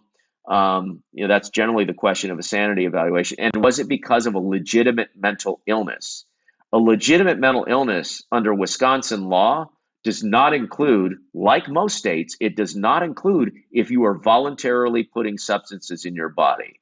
If you're high because you chose to smoke meth or shoot it up or use cannabis and you have a cannabis-induced psychotic episode, guess what? You are not going to qualify for that sanity statute. Typically there's going to be the guilt phase of a trial, which is first, and that's how it is in Wisconsin. They're going to find the person, whether they're criminally guilty or not, And then there's going to be, and that's going to be at beyond a reasonable doubt. The second phase of the trial is going to be the sanity phase. It's going to be defense's burden to prove that the person was insane. And that's at a preponderance of the evidence standard. So it's an affirmative defense if they try it, but the defense has to prove it. And what they have to prove is that the person had a legitimate mental illness. It cannot be simply that they were high or that their personality disorder, that is a psychopath or a narcissist or something like that. They have to have a legitimate mental illness. And that mental illness has to prevent them from knowing what they were doing, that it was wrong. And, that obviously was the problem for this case. She chose to get high. She chose to be under the influence of meth. And that's going to be a non-starter for any legitimate insanity defense. And that's why 3 court-appointed doctors came in and found her sane. And so when you come in, like you said, you're one of those doctors that you've been one of those court-appointed doctors, correct? Well, I've been hired. I get hired, by defense and prosecution, exactly, right? Exactly. So you've worked both sides of the aisle. You don't have any bias. You'll go whatever you obviously believe in, right? You're not someone who just does what's for hire. But that's right. When you come in there, and I know it's probably a lengthy process, but we have this case right here. We'll take this for an example. You start to get some of the facts and circumstances regarding this case. Defense is going to try to prove that she was insane when this occurred. You come in there. What is your process like for determining that, for assessing that? My process for conducting an insanity evaluation or mental state at the time of the alleged offenses evaluation is to take a look at everything that I can get my hands on. I want to see that interview that they did with the police. I want to watch it. I want to see the transcript. I want to see any and all calls that may have been made by the offender or the people that found the body, all that kind of stuff, all the discovery. I want to see the police reports. I want to see the autopsy. I want to see the toxicology, on the offender. I want to go out to the scene where it actually happened, if possible, to see what kind of decisions the person was making in that environment. I want to see their mental health records if they have any. I want to see their records that they may have from the jail right after their arrest in particular, because what I'm trying to understand is at the time of the alleged offenses, what was that mental state? Not 3 weeks later, 3 months later, 2 years ago, but what's at the crux of the issue is at the time of the alleged offenses. I'm also going to want to do an interview of that person, and that interview is going to be very thorough. I'm going to ask them direct questions about what they were thinking. I'm going to compare what they're telling me to what is documented in the materials to see if they're being truthful, if they've gotten sicker, if they're trying to embellish. I'm going to give some tests that pick up a tendency to exaggerate, or on the other hand, to downplay whether they have anything wrong with them. I'm going to give tests of malingering. I'm going to give tests that pick up genuine mental illness. And I'm going to bring all that information together in the form of a report, to render my opinions. And I'm probably going to videotape that interview. And why would I videotape that interview? Because a lot of times you miss the nuances of what people are saying. You also want to see, you want the court to be able to see what questions you were asking, and honestly, be completely transparent to all sides about whether you did your job or not. And a lot of these psychologists and psychiatrists that I see aren't doing that. Some really good ones do. But where's the ability then to, review, hey, he or she might have said something that they didn't make a big deal out of, but really is a big deal. So I'm going to do a thorough review of everything. I'm going to talk to them if I can. I'm going to test them. And then I'm going to weigh in terms of what I think is genuinely wrong with them and whether they could understand what they did, whether they have a real mental illness, and whether they knew it was wrong. And I'm going to tell it like it is. You always do. Any final questions from you, Stephanie? We could do this for 2 hours. Yeah, I got a ton of questions, but Chris, I'm going to have to call you later, and we're going to have a long conversation. I have a lot of questions. So being a psychopath is a personality disorder, so they don't consider it to be like a mental health disorder that would preclude you from knowing what you were doing was wrong. Correct. A psychopath is considered really a variant of a personality disorder. The The one that's in the DSM-5, the Diagnostic and Statistical Manual, 5th version of the text revision, which came out last year, antisocial personality disorder is the expression of psychopathic tendencies. Now, they're distinct because a person can be antisocial personality disorder, that is kind of a criminal personality, but not psychopathic. But psychopathy is kind of a standalone, agreed upon, set of character traits, if you will, that would be in the vein of personality disorders. So yeah, personality disorders like antisocial personality and its more extreme variant of the psychopath would be a non-starter for a genuine mental defense. One final thing that we said before we started this interview was before we hit record, unfortunately, but it was important because Chris corrected me, as he often does, when I get something no, wrong. I don't. When I go outside my field of expertise, you're like, no, Derek, stay in your lane. But you said something that I think is important, specifically in this case because of some of the behavior we've seen at trial, and you made the distinction. There's two differences here. There's determining whether the offender was sane or insane during the commission of the crime, and then there's a different evaluation for competency to stand trial. And although we've seen some behaviors at trial with Taylor that may suggest something different, that doesn't impact your assessment of her mental state at the time of the crime itself, which I think someone like myself, you can get those, you can either combine them or get them mixed up. That's right. It's easy to mix up these two issues that come up in trials. One is the person competent to stand trial? That means, are they well enough to sit through the trial proceedings and cooperate with their lawyer, know what's going on, and participate meaningfully in their defense? And that's just, can they sit through the trial? Are they well enough to go to trial? Sanity has to do with the actual offense. Are they criminally responsible, or because of a genuine mental disorder, were they unable to understand what they were doing and that it was wrong? And those are two distinct issues, criminal responsibility versus competency. Yes. It's great. Chris, anything final words from you, Stephanie, before we... Yeah, I have one more question. I'm so sorry. Hit me with it. Would somebody having like a personality disorder like borderline or, being a psychopath or an antisocial personality disorder, would that make a difference? And I think it would, coming into the sentencing phase, right? Would those be considered mitigating? Oh, that's a great question. So again, mental illnesses, genuine ones, can often be considered in sentencing decisions, by judges, and even in capital cases. I've, testified in a number of death penalty cases, and there's issues of mitigation, and the fact that somebody, may have a serious mental illness that, kind of aggravated their tendency to do what they did, may be something that causes a jury or a judge to be merciful in terms of sentencing. On the other hand, if you've got just a straight up personality disorder or you're a psychopath, probably not going to be too helpful to you, in the sentencing phase, since one is considered a sickness and the other is more just a flawed, character. Oh, and so with something like being a psychopath, right, or antisocial personality disorder, lacking empathy, you can't fix that. You can't teach somebody who doesn't feel empathy to feel empathy. This is not. That's right. They weren't programmed correctly. This is not fixable.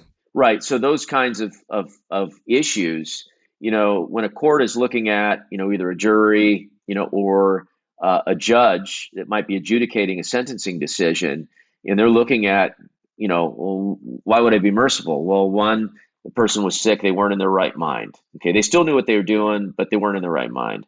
The other thing that they might be looking at is, what is the prospect of rehabilitation with this individual?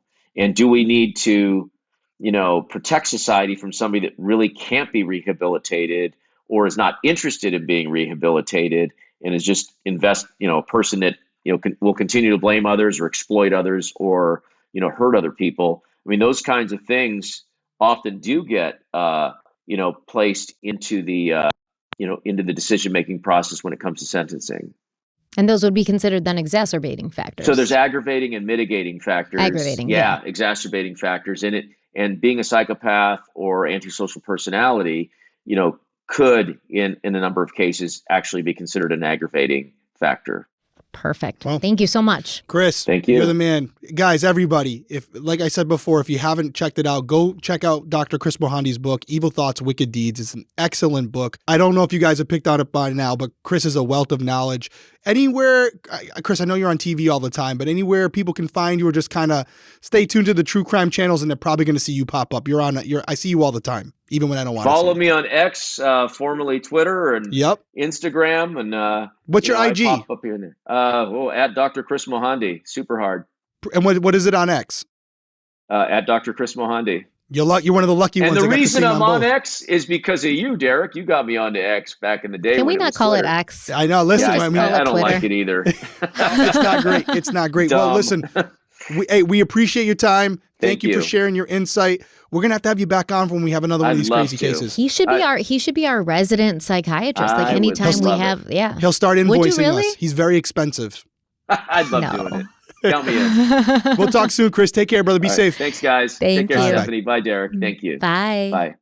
Yeah, so like I said, that was a great interview. Go check Dr. Chris Mohanty out, and we're going to take our last break, and then we will come back and continue discussing the trial of Taylor Schabusiness.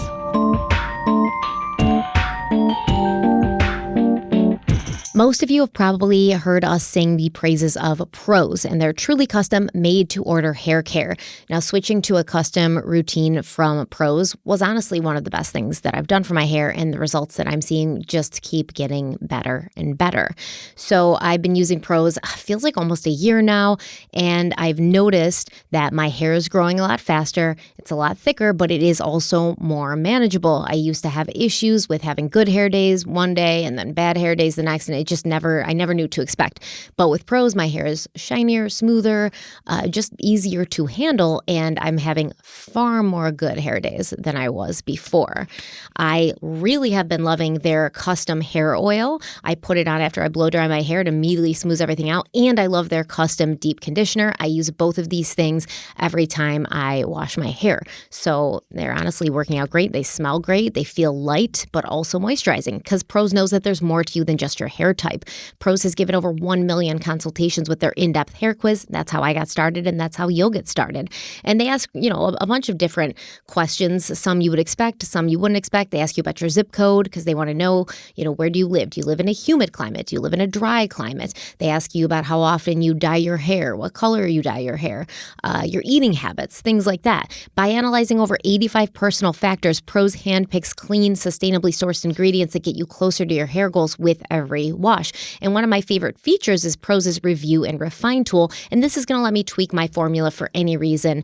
Let's say I change up my address, my hair color, even my diet. I use this sometimes just to keep my hair guessing. I switch the formula up a little bit. Your hair will get used to whatever you're doing to it. It'll sort of adapt. So I'll change it sometimes and just, surprise my hair a little bit. And as a carbon neutral certified B Corp, Prose is an industry leader in clean and responsible beauty. All their ingredients are sustainably sourced, ethically gathered, and cruelty-free. They're also the first custom beauty brand to go carbon neutral. And if you're not 100% positive Prose is the best hair care you've ever had, they'll take the products back. No questions asked. So it's really risk-free. You try it out. If you're like, this doesn't work for me, they take it back.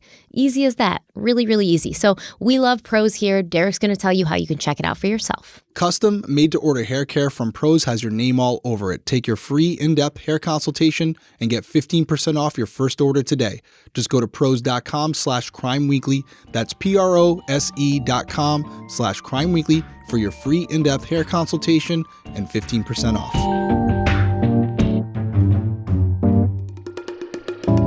All right, so jury selection began as planned that day with 9 women and 7 men chosen, including 4 alternates. During opening statements on July 24th, the prosecution stated that Taylor made a series of choices in the early morning hours of February 23rd, 2022. She chose to consume meth. She chose to strangle Shad with a dog collar. She chose to commit sexual assault on his body. And she chose to dismember him. The prosecution told the jury that the case wasn't a whodunit. They were sure Taylor committed all of these crimes because she had admitted to them in an interview with police. The prosecution said, quote, "In the interview, she's describing what's happening to Shad. It's evidence you'll hear, and you'll hear it from the defendant's mouth, that this is an intentional act. It's not one pull of a gun trigger. It's an intense act. End quote. The defense didn't have much of an argument except to remind the jury to remember that there are two sides to every story. I guess they got their opening arguments from Warren's Facebook. Oh my God. Sorry. They asked the jury to keep an open mind and to find Taylor not guilty. The trial lasted only 3 days, so there weren't many witnesses. The first witness was a supervisor from the Brown County 911 Center who testified about the 911 call made after Shad's head was found downstairs. Tara, Shad's mom, also took the stand to describe the discovery. It was a possibility. I didn't know why the bucket was there. Okay. Normally isn't there. Okay. And it was covered. Okay. And you kind of came upon the bucket, happenstance kind of, right? Right. So then you took the towel off? I did. And how long did you look in the bucket? See, that Seconds? I don't know. Seconds, probably. Okay. Did you put the towel back then? And I put the towel back, yes. Tara's boyfriend, Steve Hendricks, testified about what had happened before they called 911. That's how she put it. I found my son's head in a bucket. So I'm dumbfounded. Didn't believe her. Thought she was having a mental issue or something.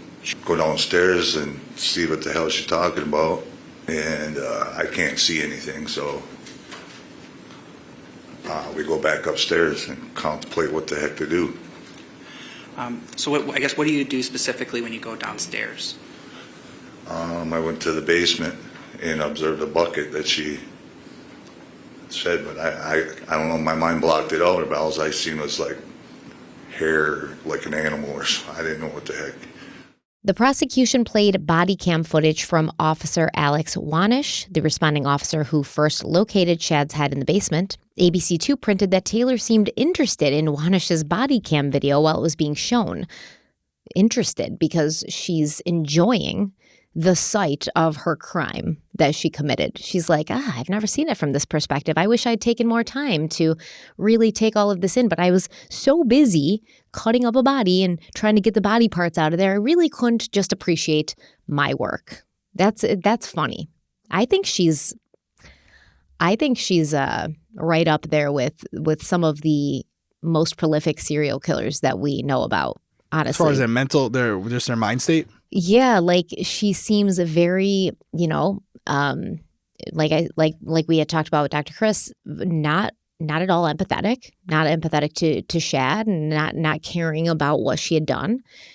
She seems really casual about it. The only time she seems to perk up during the trial is when they're showing camera footage of the crime scene.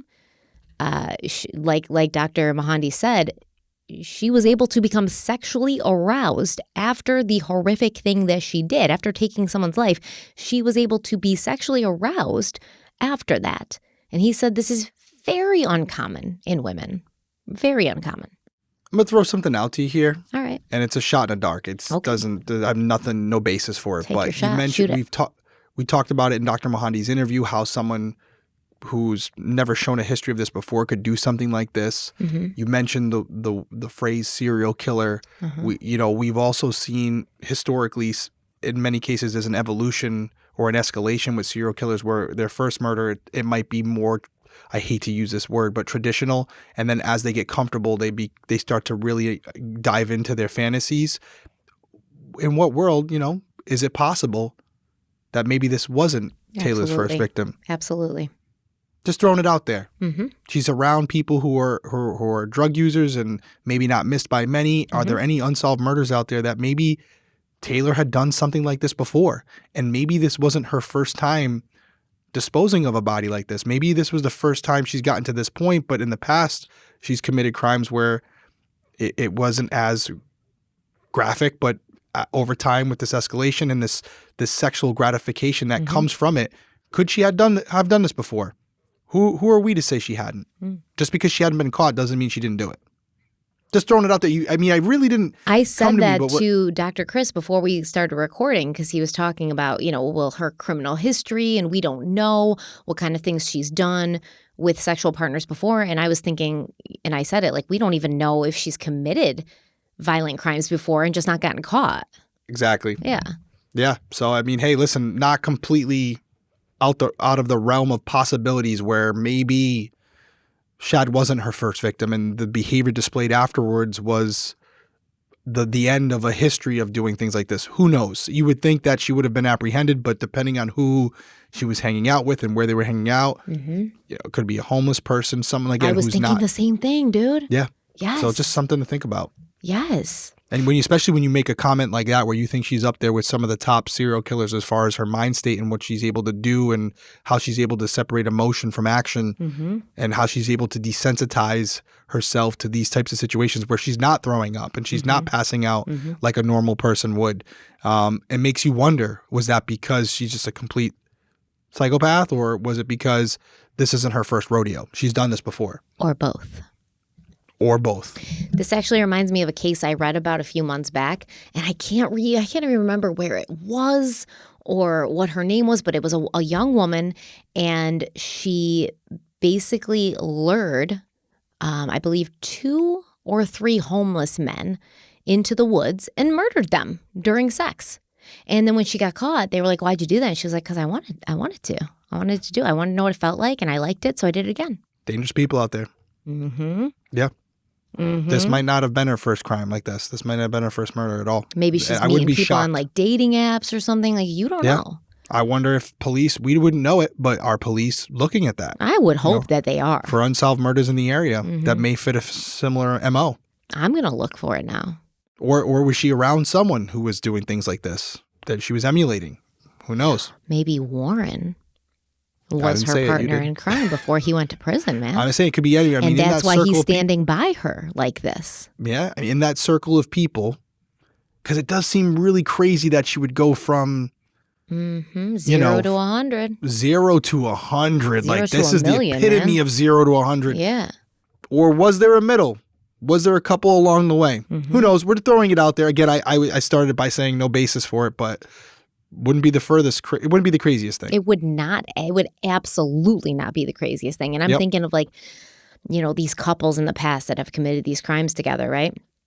Rosemary and Fred West, Myra Hindley, and Ian Bradley. I think that was his name. I keep forgetting. It's also 2:30 in the morning. So Carla Homolka and Paul Bernardo. It's okay. It's 2:30 in the morning. Carla Homolka and Paul Bernardo. These are people who committed horrible murders together, often sexually based, right? So is it crazy to think that Taylor Schabusiness and Warren over here? You forgot your girl, Lori Vallow.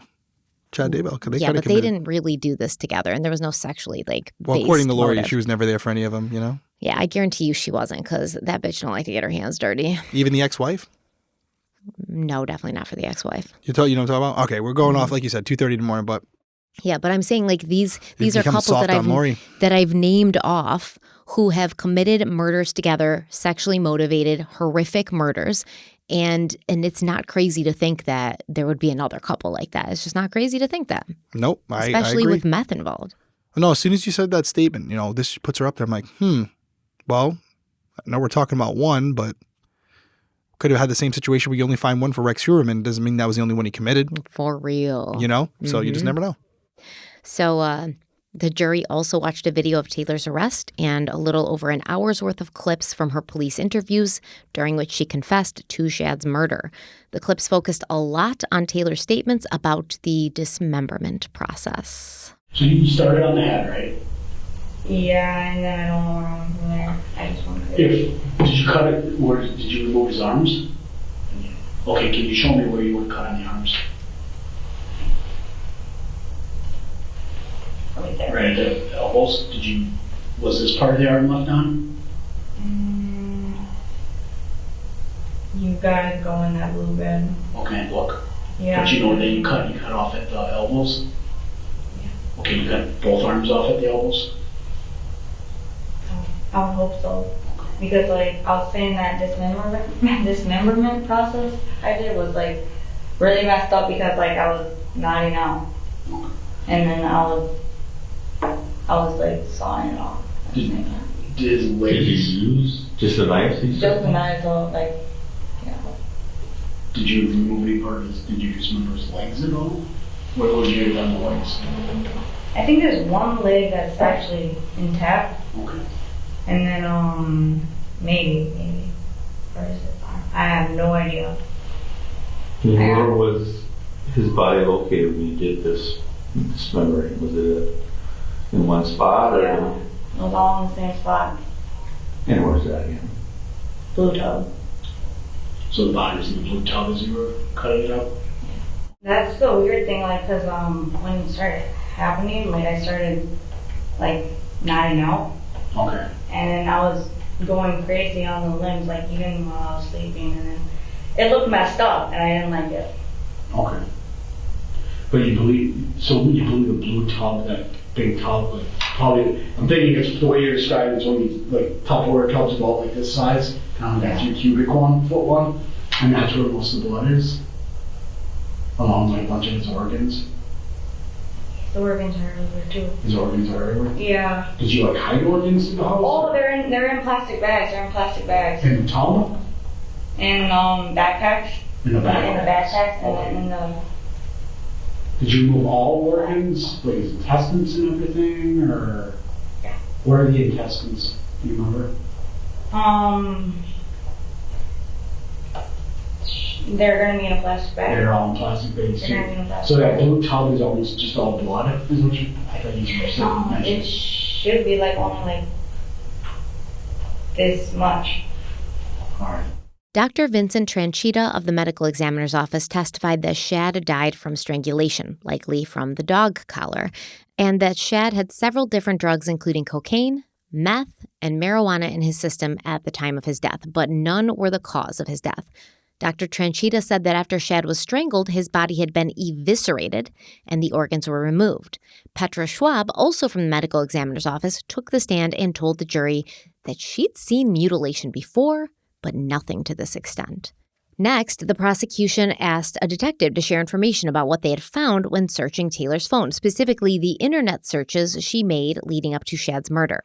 The detective testified that on February 12th and 13th, investigators noticed that Taylor looked up things like Jeffrey Dahmer, cadaver definition, Jeff Boyardee, blow-up doll, and customized face. In the days just before the murder, Taylor's internet searches included terms like flaming pentagram, Jeffrey Dahmer, and KKK. So it kind of looks like this may have been a little premeditated. Premeditated, and Like she's she was looking up people that planning. she's emulating, aspiring to be like. Yeah. Cadaver definition? What is that about? How do you But not I know mean, the even definition Jeffrey of a Dahmer. cadaver, dude? How many times has she looked him up in the past before this, you know? She can dismember a body, but she doesn't know the definition of a cadaver. This is a problem. It's like putting the cart before the horse, I think. Mm-hmm. Flaming pentagram, blow-up doll, customized face. Oh, blow-up doll with a customized face. Yep. So she's into some kinky things, man. Yeah. All Yep. right. All right. Well, this is what Chris was referring Yeah, to. but this is exactly what he he's talking didn't even about. know all this. It wasn't a surprise to detectives that Taylor had been looking up Jeffrey Dahmer content, as she previously told them she, quote, had a thing for him.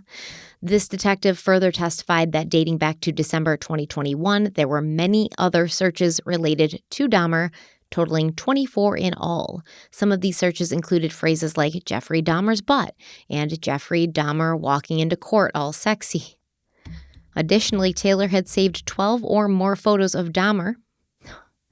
And on February 12th, she even took a selfie with a picture of Dahmer. Wow. After Dahmer was mentioned by the detective, defense attorney Freilich motioned for a mistrial, stating, quote, I would argue on behalf of my client that if this information were to come in, she's going to be painted in the worst light possible. With You maybe, think? Yeah. You think, Frolic? I don't think Freilich? you can't declare a mistrial based on a fact. Hey, man, this isn't going to make my client look good. I mean, what are we doing here, guys? Mistrial. I object. You're making my client look guilty. I object. Throw this out. You're making her look like she liked a serial killer or something. Yeah. My God. How dare you? Freilich. Whew. Freaking Freilich. All right. She's going to be painted in the worst light possible with maybe the worst killer in human history, end quote. By the way, this Can't only have adds that. fuel to the fire about what we were just like theorizing about as far as, you know, the people she was looking up to, her role models. Talking one of the most prolific serial killers of all time. So is it crazy to think that she wanted to be like Emulated him? Yeah. I mean, what are we talking about here? I mean, I would be shocked if law enforcement didn't, after this murder, didn't start to look at the specifics of how she did this to see if there were any other unsolved cases out there that had a similar modus operandi. I wouldn't be surprised at all. Dude, do you know what Jeffrey Dahmer did, like, with his victims? They was eating them and shit, yeah. I think there was a sexual aspect to it as well. Oh, I don't doubt it. I never watched Dahmer or anything Me like that. too. I know. For some reason, Jeffrey Dahmer is the one serial killer that I was just like, I can't do it with you. I Yeah. can't. You know, like Maybe we'll I've have to looked at some into it point. a little bit, but I just, I can't. Yes. Dahmer began carrying out particularly disturbing acts with corpses, continuing to use their bodies for intercourse, taking photographs of the, get this, dismemberment process, preserving with scientific precision his victims' skulls and genitals for display. Hey, didn't she cut off Shad's penis? Yeah, unfortunately, that sounds about right. So did Taylor set aside Shad's head and his penis in a bucket so that she could do what Dahmer had done to his victims? Was she literally following his routine step by step? Because so far, kind of seems like it. Remember? Seems like she's following a playbook, doesn't she? She was going to come back for that bucket, man. Yeah. I don't know. It's crazy. I didn't think it was going to go here. I thought maybe this could be a situation where the drugs just finally screwed up her brain and she just lost control. But like you said 5 minutes ago, it seems like there's a lot more premeditation here where she might have been thinking about this for a long time before actually doing it. And that's if she had never done it before to someone else. I think she knew she wanted to do it to somebody and she was going to do it to somebody. Well, even what you were talking about with the search engines, you know, customizable faces on blow-up dolls. Now, those blow-up dolls in most cases are used for sexual acts, but they could also be used for other things. And if you go back to Dr. Mohandi's interview, he was saying just this, where you have this assessment that's going to take place. And although this individual may not have been convicted of a crime this egregious in the past, they could be doing things behind closed doors, certain movies, certain books, or physically doing things with objects and animals and all these different things prior to this type of incident taking place. So he would want to go back and look at all this. And when he did, if he was part of this case, this is what he would have found. So there you go. You have a situation where someone has been thinking about this and fantasizing about this very situation for an extended period of time. Yeah, we got to tell Dr. Chris to watch this because he's going to be like, I predicted that. I predicted that. It's like, he's super smart. He's done a few, 30 years? He's 30 like years wicked smart, this? man. Yeah. Wicked almost smart. as old as us doing this. I mean, and I've told you this before. You've met Chris before, and I don't want to go on this, whole thing here. This is a long episode, but this is what I was telling you about before, where sitting in a car with him all day long for 12 hours a day on Breaking Homicide and talking about these cases and other cases. I said it in the interview, like the information that I learned from him, even though I was an investigator for 13 years at the time when I met him, there was so many things I thought I didn't think about before in the perspective of a doctor and how they look at in the mind and how it can tell you so much about a person and not only what they've done in the past as far as building a case, but also what they're capable of in the future and just the way his mind works, not only based on his intelligence and his education, but also the experiences he's had interviewing some of the most dangerous and violent people on the planet. It's given him an insight that you and I can't understand unless you're sitting in the room with these types of people all the time. And that's why I wasn't just saying to plug his book because he's a friend.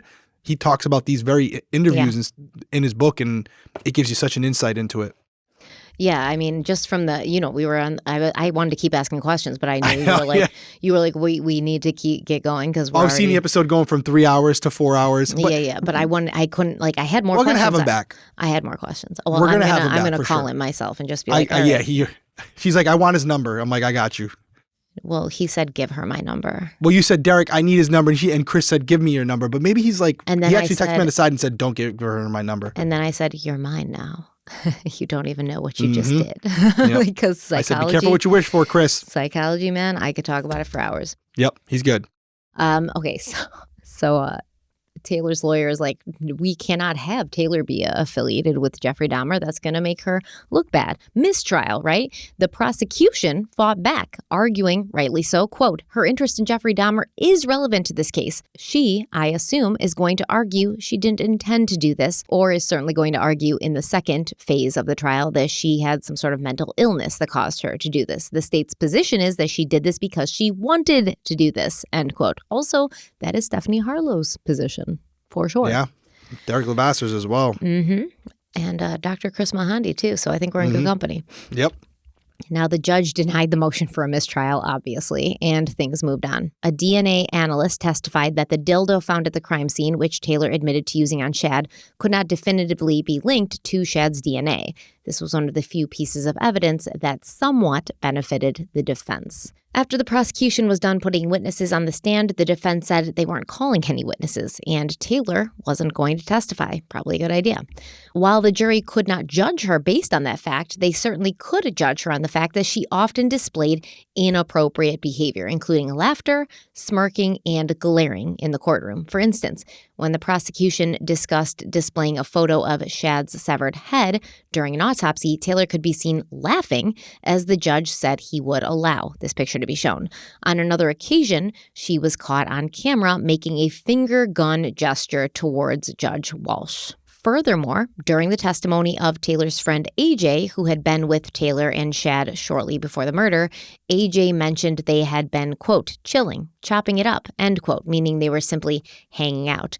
Taylor found this unintentional wordplay amusing and burst into laughter. I can't even believe,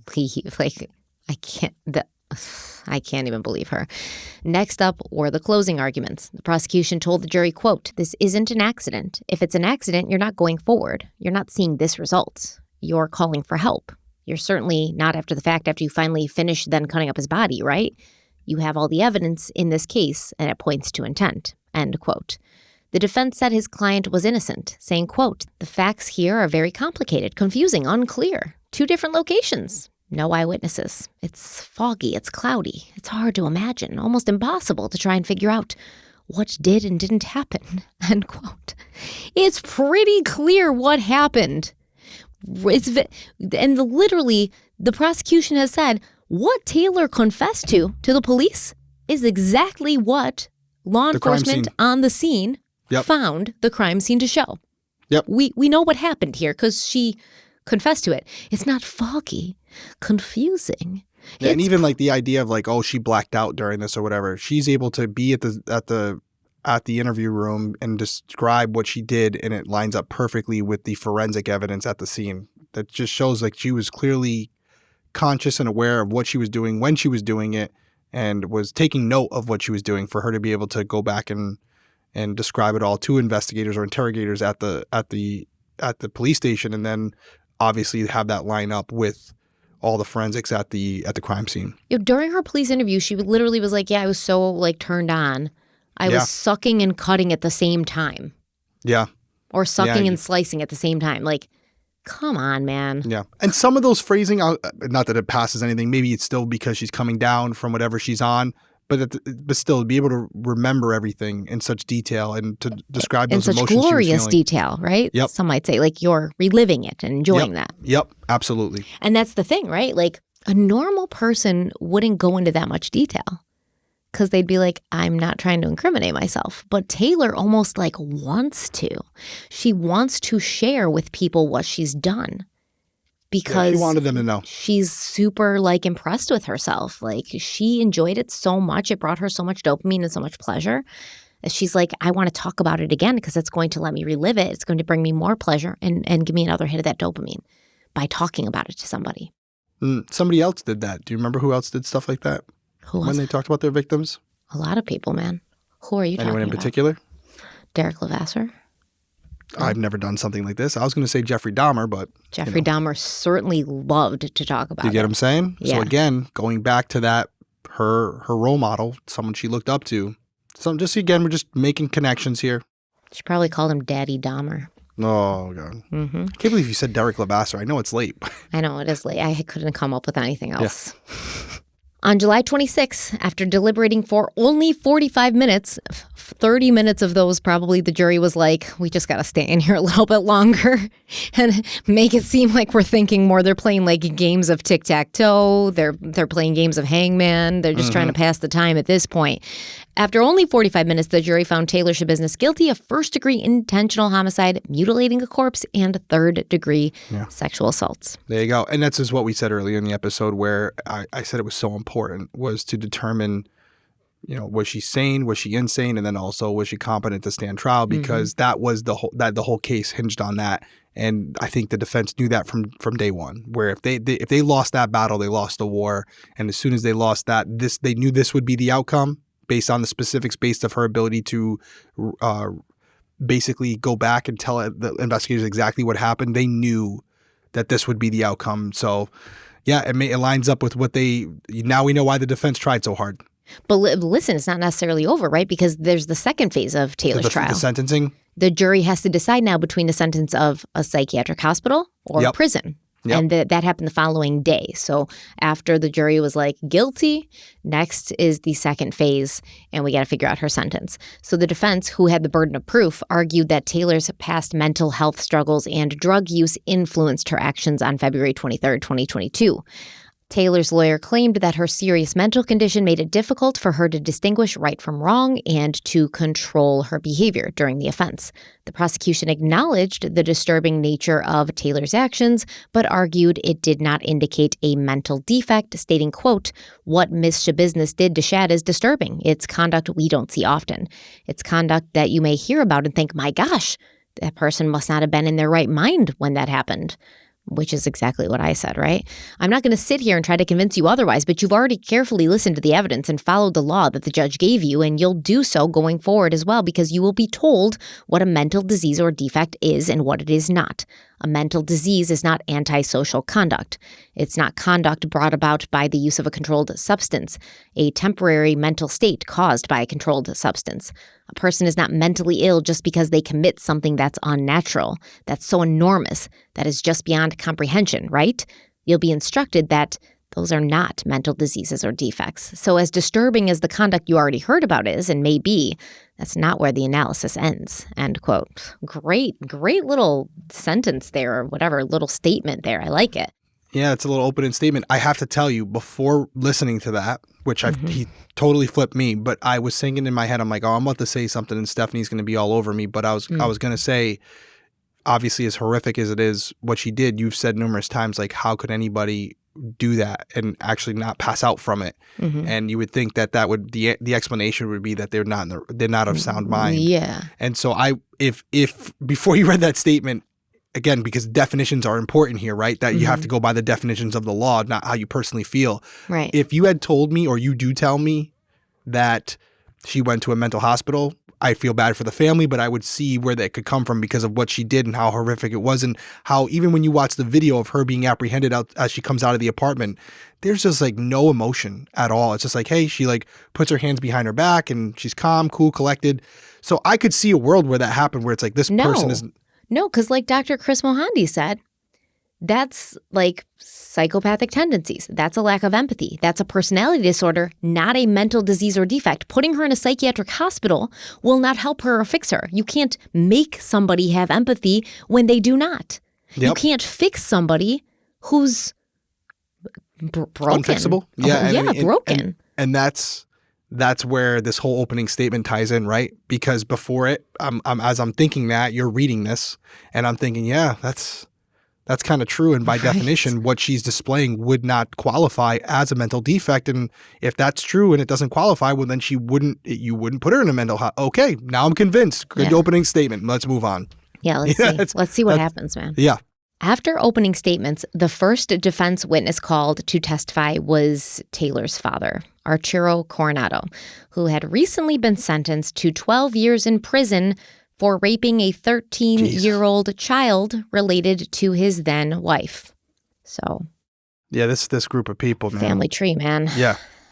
I need to cut that whole bitch down. It would explain why she gravitated towards her man there in prison as well. Court cameras captured Taylor and her father exchanging smiles when he entered the courtroom in an orange jumpsuit and handcuffs. Taylor grinned almost nonstop as Arturo expressed his concern that Taylor was often not in her right mind. He recalled a time when Taylor had agreed to go to a mental institution but did not like the pills they gave her, which he claimed messed her up. I'm sorry. This is just so ludicrous. The pills messed her up? The pills messed her up? Or was she messed up? And why are we letting a child rapist sit on the stand and give any... It's a character witness. That's ridiculous. This is insane. He could speak to her. That's the best. I don't know. That's the best. This is the best character witness they could scrounge for Taylor. They're like, well, we got her husband Warren, who's bringing in her child prison. rapist dad.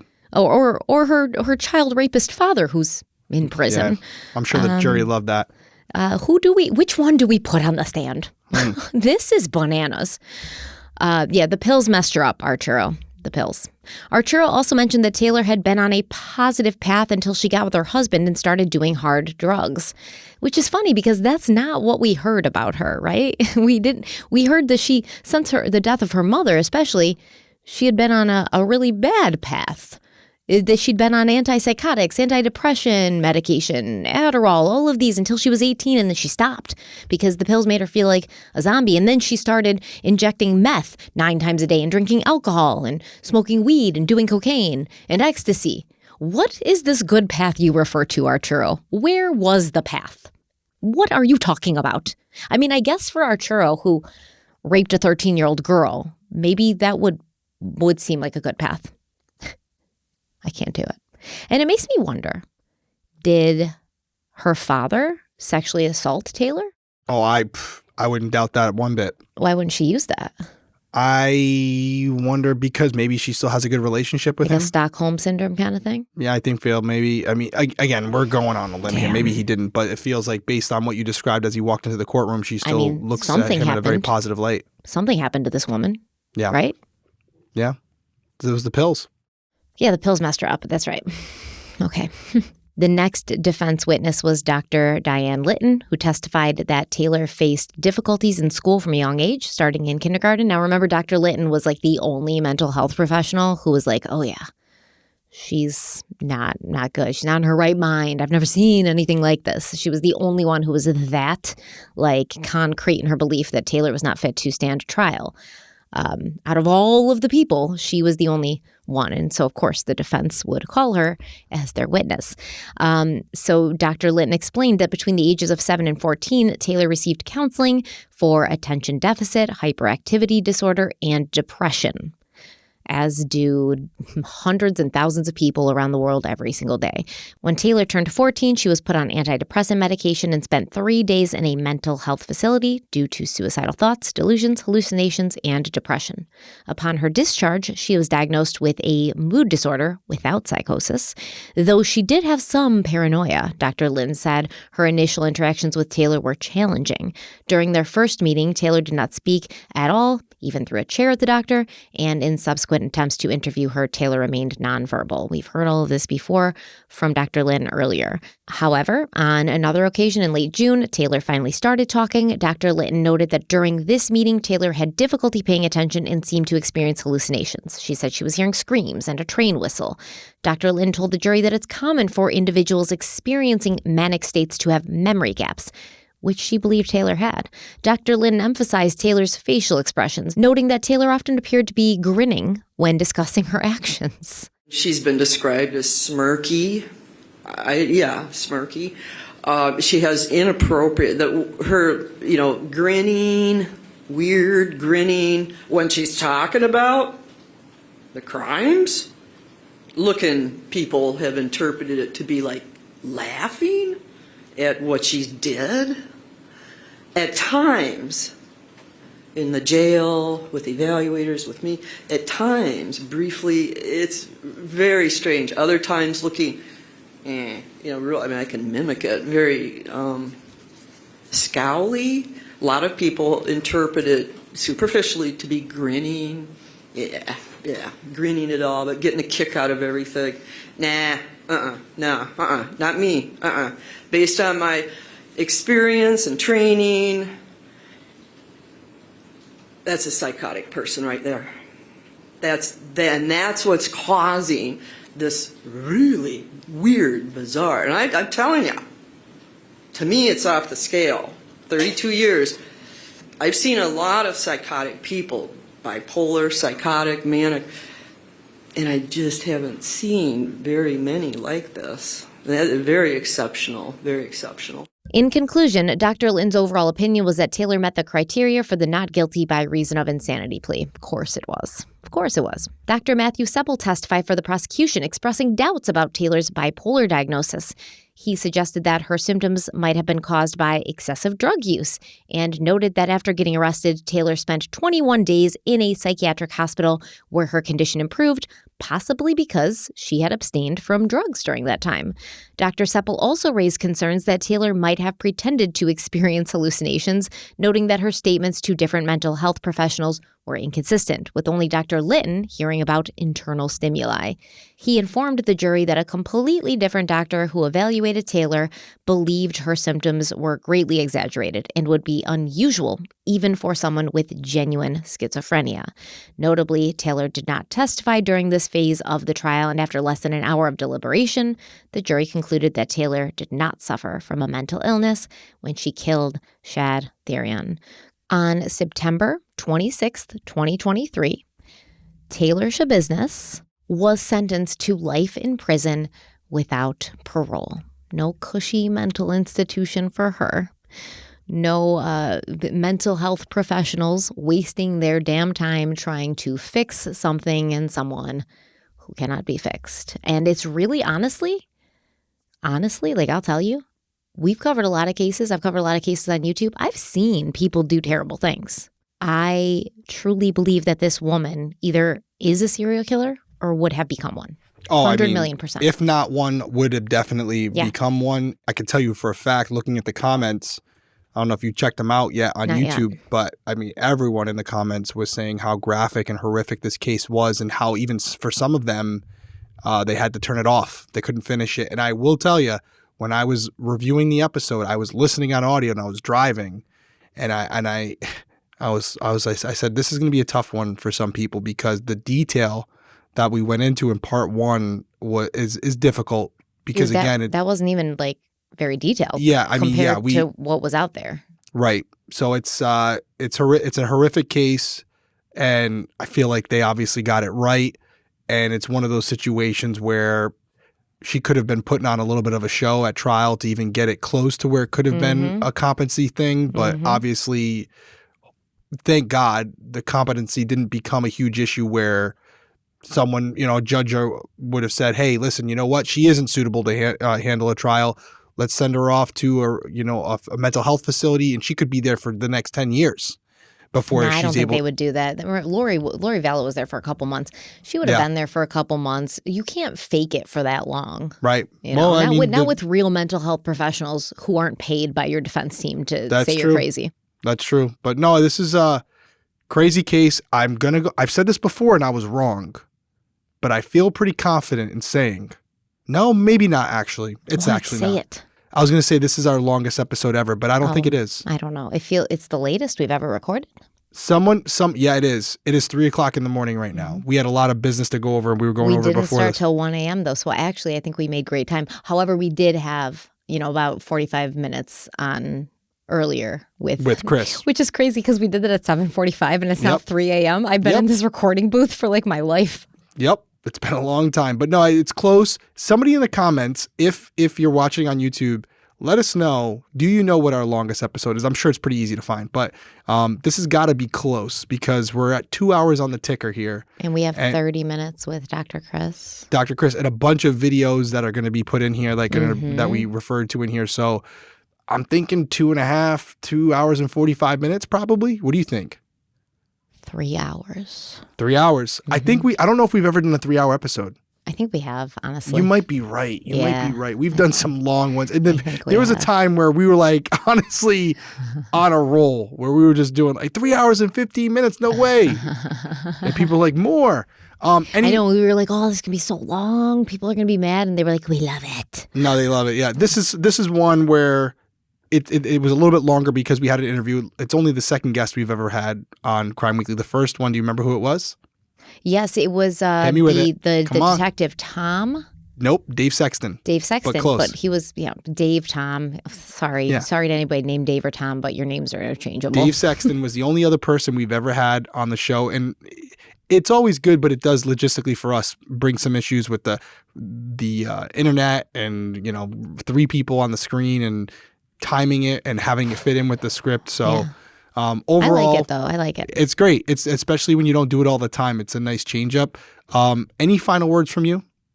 I mean, damn. I think we should go live and discuss this further because I got to think about this. I won't be surprised if there's more to this story down the road where we find out maybe it's even from Taylor herself, where we find out that this may not be her first victim. Dude, guarantee you, she goes to prison. Give her a couple weeks to realize she's in there for life. She's going to be writing a freaking book. Wow. She's crazy. Like, I just can't imagine that somebody like this existed and was walking around out there. And how many Taylor Schabusinesses are walking around out there?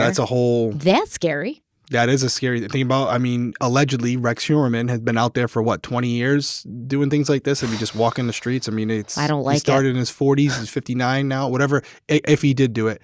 But no, it's a crazy case. Like OJ's. Yeah. If I did it. It's a crazy case. Why did we cover it? Because you got to be prepared for what's out there, understand the people that are around you. Taylor was walking around with everybody else up until this moment, and nobody, including Shad, knew what she was capable of. So it's something I think some people knew what she was capable of. Well, yeah, and especially if she had done it before. But clearly Shad didn't know what she was capable of, or I don't think he would have put a collar on if that's what did happen and allow her to hold on to it. I think good old Clyde Barrow, Warren over there. Yeah, Warren definitely knows. Warren was well aware of the depths of depravity that his wife held. And I think the moral of this story is a lot of the time people do horrible things and there is sometimes a reason for it. Like they went through trauma, they had a horrible life, they have a legitimate mental illness. Sometimes people just do bad things because they're bad people. Taylor Schabusiness is one of them. What did we say before? Sometimes good people make bad decisions. Sometimes bad people are bad people. Yeah, this is you just got to get these people off the street and keep them throw away the key and not allow them to do this to anybody again. That's really it. It's a long one. Thank you to Dr. Chris Mohandi. We hope that you guys enjoyed that interview. We appreciate him taking some time to be with us. Executed. I'm sorry. I'm thinking you're still on it. I don't feel comfortable living in a world that she exists in. We're gonna go back to hanging, drawing, and quartering, man. Any final words, Stephanie Harlow? If she likes to cut people up so much, let's see how she likes to have it done to her. Oh my God. I'm sorry. This is messed up. She's messed up. Messed up. If that was your son, man, No, I agree. I agree. It's terrible. All right. Everybody, don't date people who are heavy meth users and injecting meth into themselves 9 times a day. Get them some help, get them into rehab. When they clean up and they're back to, their fighting shape, then you can love them and let them in your life. But honestly, nah, pass. I'm a pass. It's a no for me, dog. And even I know obviously meth is bad.